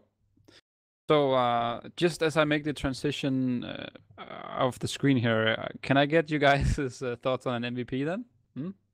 I mean, that's like if Navi wins, it's simple. Well, it would be funny if it was Electronic though. Yeah, it would be pretty It good. can still happen. Yeah. Like all of the matches that were played in the group stage are in the group stage, so they aren't that important. And we have best of threes, so there's going to be a lot more maps played actually in the playoffs. So it doesn't even matter that much who is doing in the group I feel stage like so far. if Navi win, they're gonna have to have like simple at like God level. But they've actually been pretty good, both of them, like pretty even. So it's just like who's better in the playoffs, right? Yep. I'm just from watching the Electronic movie that we have up on the site still. That gets me hyped for him. But yeah, I don't know. Probably won't happen, right? I mean, they're both really amazing players, but obviously Simple is the best player in the world at this point. So why go against him, right? My vote goes to Simple. All right. And you don't have any sort of insight, right? I mean, I guess you in some tournaments you are actually Striker the one to deal out the actual medals, so your opinion is kind of biased, I guess. I guess so. But I mean, to be fair though, I really don't know anything about this one because I just haven't been able to watch the matches properly because we have like so much other work to do. I'm not faulting you. I'm not faulting you for that. This time I actually have no idea how the run is looking at all. Like without aside from looking at the overall ratings and things like that, I just don't know. Yeah, that's fair. That's fair. This time we're just the Buchholz experts and like getting swarmed by players like every night. Like, oh, how's this going? Who are we gonna get? It's actually true. I've been approached by something like 10 different teams over the course of the last 3 days, just to get them trying to figure out who they're gonna meet next round and things like that. So do any of them say, guys, Striker actually were out saying that they saw an article on HLTV about the Buchholz system and we thought it sounded really good. Did anyone put you on the spot for that?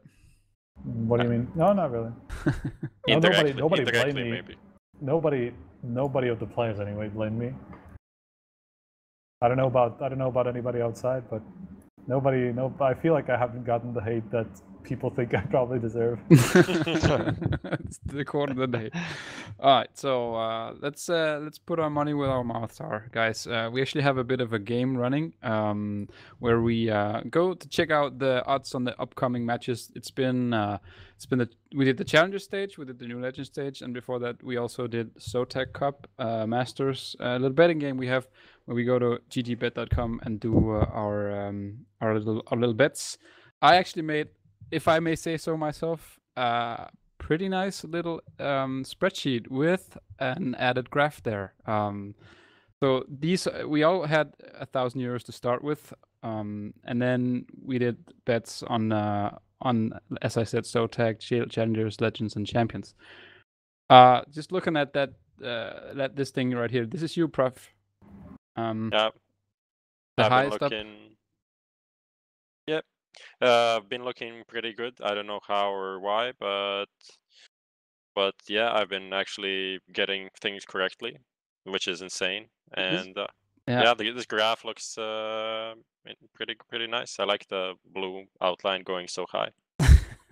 Certainly has a certain phallic quality of it, right? Whereas the rest of us are down here.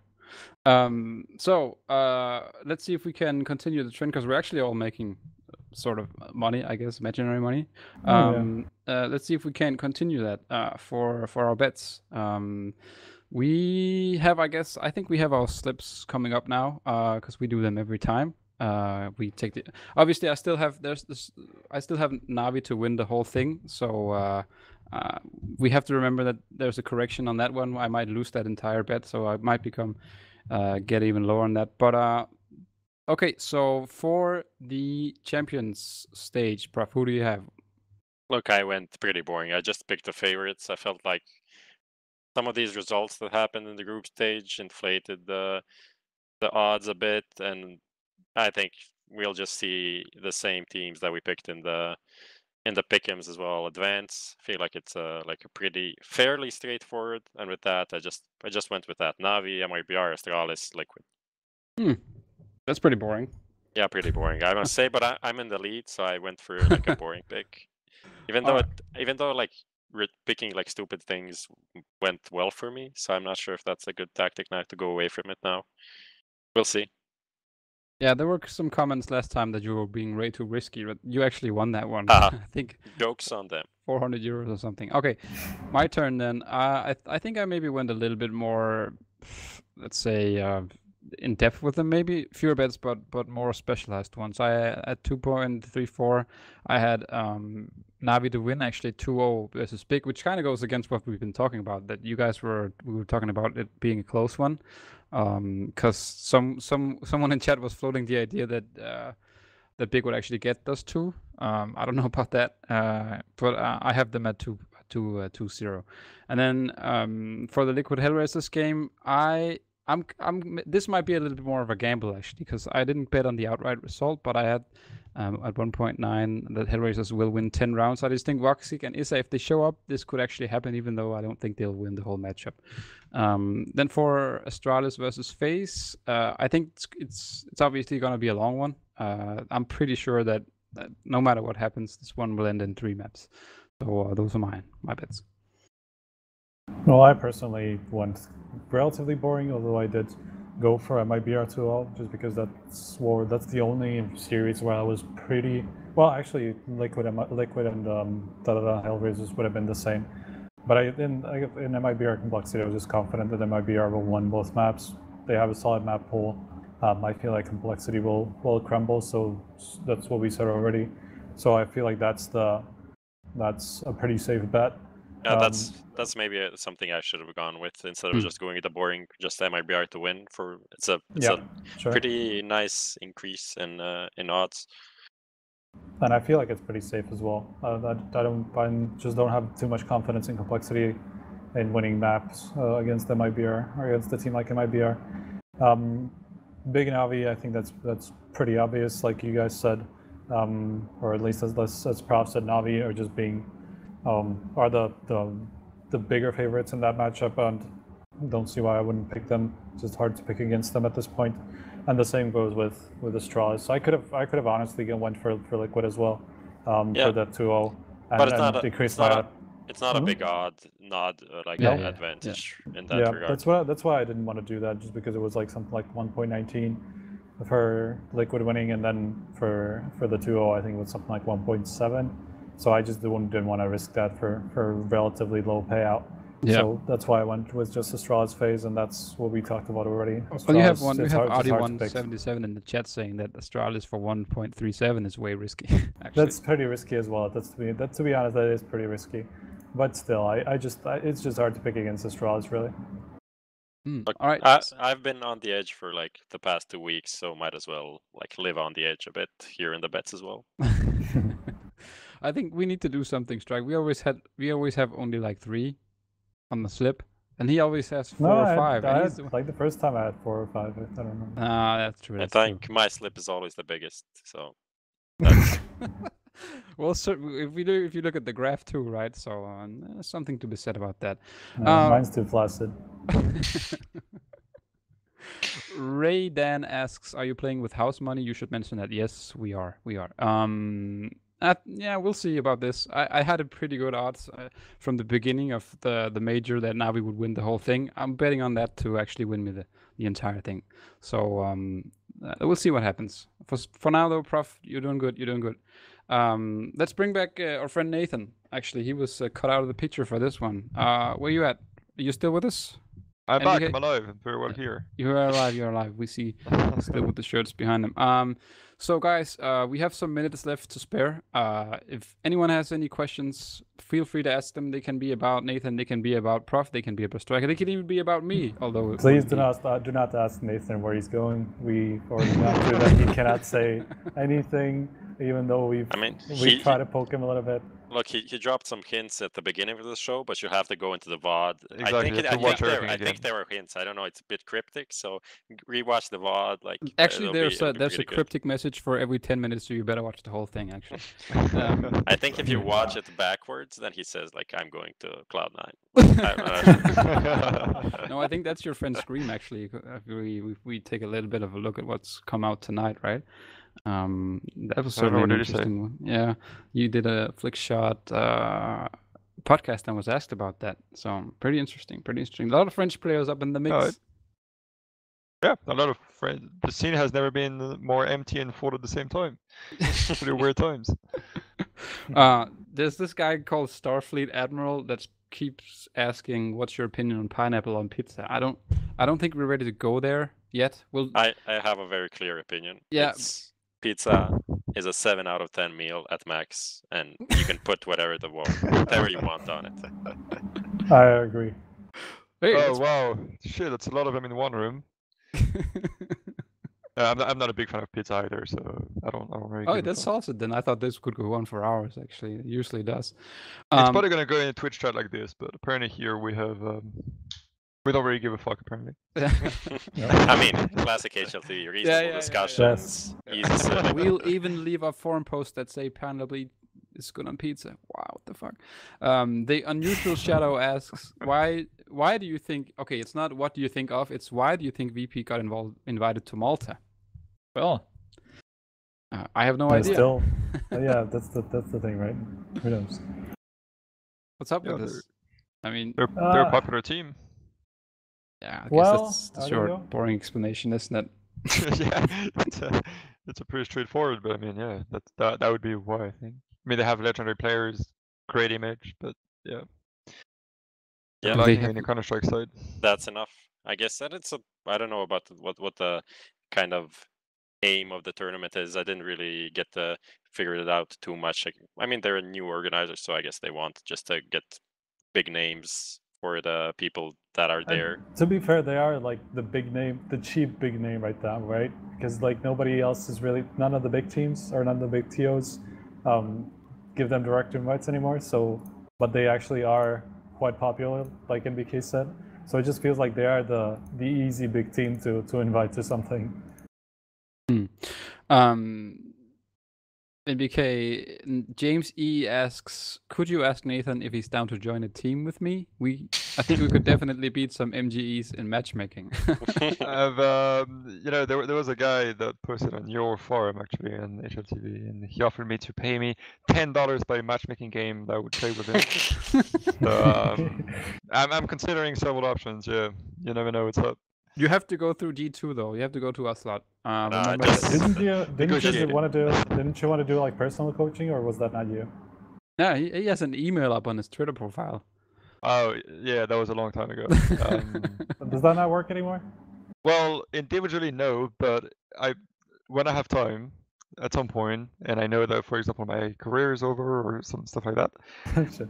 I want to be in education in Counter-Strike in some sort, where Sure. I want people to play better Counter-Strike, do better things, be better players, better versions of themselves. So, at some point. This one's pretty funny. Gabba13456 asks, Existence, Zeus, Pronax play together. Who bottom frags? That's pretty original. I think Pronax, because he's the one yeah, that's kind of inactive at this point. Yeah. Well, let's say. Okay, so if he wasn't, it's probably still him, right? Isn't it? Zeus dropped the 30 bomb against the Strahd recently. Yeah, fair enough. This one's probably pretty interesting, especially considering what you said about wanting to make the scene better, Nathan. Who do you think is or are the most upcoming talents, or I guess the most interesting ones? So for this one, let's maybe go outside of the teams that we're seeing at the major right now. What are some of the players that maybe in the French scene that you think are interesting? Well, hint number 1, he's French. Hint number 2, his name starts with Zai. And hint number 3, his name ends with Wu. So, Woo!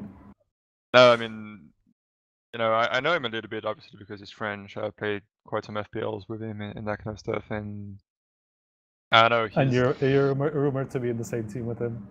The rumors are saying that. Rumors. And I know, I mean, the guy, what's impressive to me more than his skill is just his intelligence in game when playing FPL with him. It's just he's aware of a lot of things. He knows so much utility, so like smokes and flashes and shit like this. So it's not like just a kid that goes out and headshots people. It's more than that, and that's very interesting. And outside of that, I mean, if people tell me names, I would say yes. I mean, Esperanto is an easy one, right? Mm-hmm. But not that easy. I mean, he has the kind of a bad rep, even like this far. He already got it. Yeah, there was some interesting hard to figure out problems with Imperial, right? He was out, he was in. I mean, he's young though. Like if you look at how far Simple has gone, right, in the past couple of years. Like what kind of rep he had and where he has gone since then. So and Esperanto is now nowhere near the kind of bad rep that Simple got at that time. So. But he's also nowhere near the same level that Simple had. That's fair enough. Simple was really above and beyond. You cannot play without him, basically. While Esperanto, despite being a good player, he's a solid player, but he's not, He's not Simple, yeah. That's fair enough. Not Simple, yeah. He definitely is. I feel like Simple's way of being toxic or whatever, back in the day, especially it was his English was so bad, he didn't really understand the culture of everything that was in the West and in NA especially. I feel like it's not the same case with Esperanto. I feel like he understands everything perfectly, but it's just decides to do things that he decides to do or something. I don't know. I don't know him that well, but I wouldn't really compare them fully in that regard. Yeah, two different beasts in their approach. Okay, so and also I just wanted to say there's someone that put it out in the chat. I don't remember who, but Frozen. Although he's been a bit quiet lately, we didn't see him in too many places. He's still very young, and he can very well have a bright future if he opens up to maybe international teams or something like this. All right, guys, I think it's time to round things off. Thanks so much for watching, everyone. Especially thanks to you and BK also for joining us. Thanks to FACEIT. Yeah, thanks to FACEIT for lending us space for these two nerds to sit in. Thanks to Big Phil from Big, their movie maker, for lending me the headset, and Hardstyle and Sticko for lending them in previous episodes here in London. Please, someone pay this man so we can buy his own headset. Yeah, mine are broken. Yeah. So Nathan, thanks for joining us anyway. There's been a lot of questions for you. I know you can go read the chat if you want to answer some of them privately. I know you said DM me if you guys want to play with you. Just to ask it one more time, when are we going to see you back in the game? You can answer any way you want, but is there any reason to believe it's going to be soon? Hopefully as soon as possible. But Cannot say anything again. Hopefully as soon as possible. I personally want to be back as soon as possible in whichever way, shape, or form. But just get that matchmaking guy's number. yeah, I can be back in that game. Yeah. All Easy right. money. Easy money, easy money. Everyone tuning in, thank you so much for asking questions. Leave us some feedback as well. The VOD's obviously going to be up where you can pretend you're asking questions, or just go to our site and leave your feedback in the comments in our section there. This has been HLTV Confirmed episode 4 of the Major Show. We're of course going to be back when everything is over and done with to analyze everything that happened in the top 8 stage. Thank you for watching and have a great night.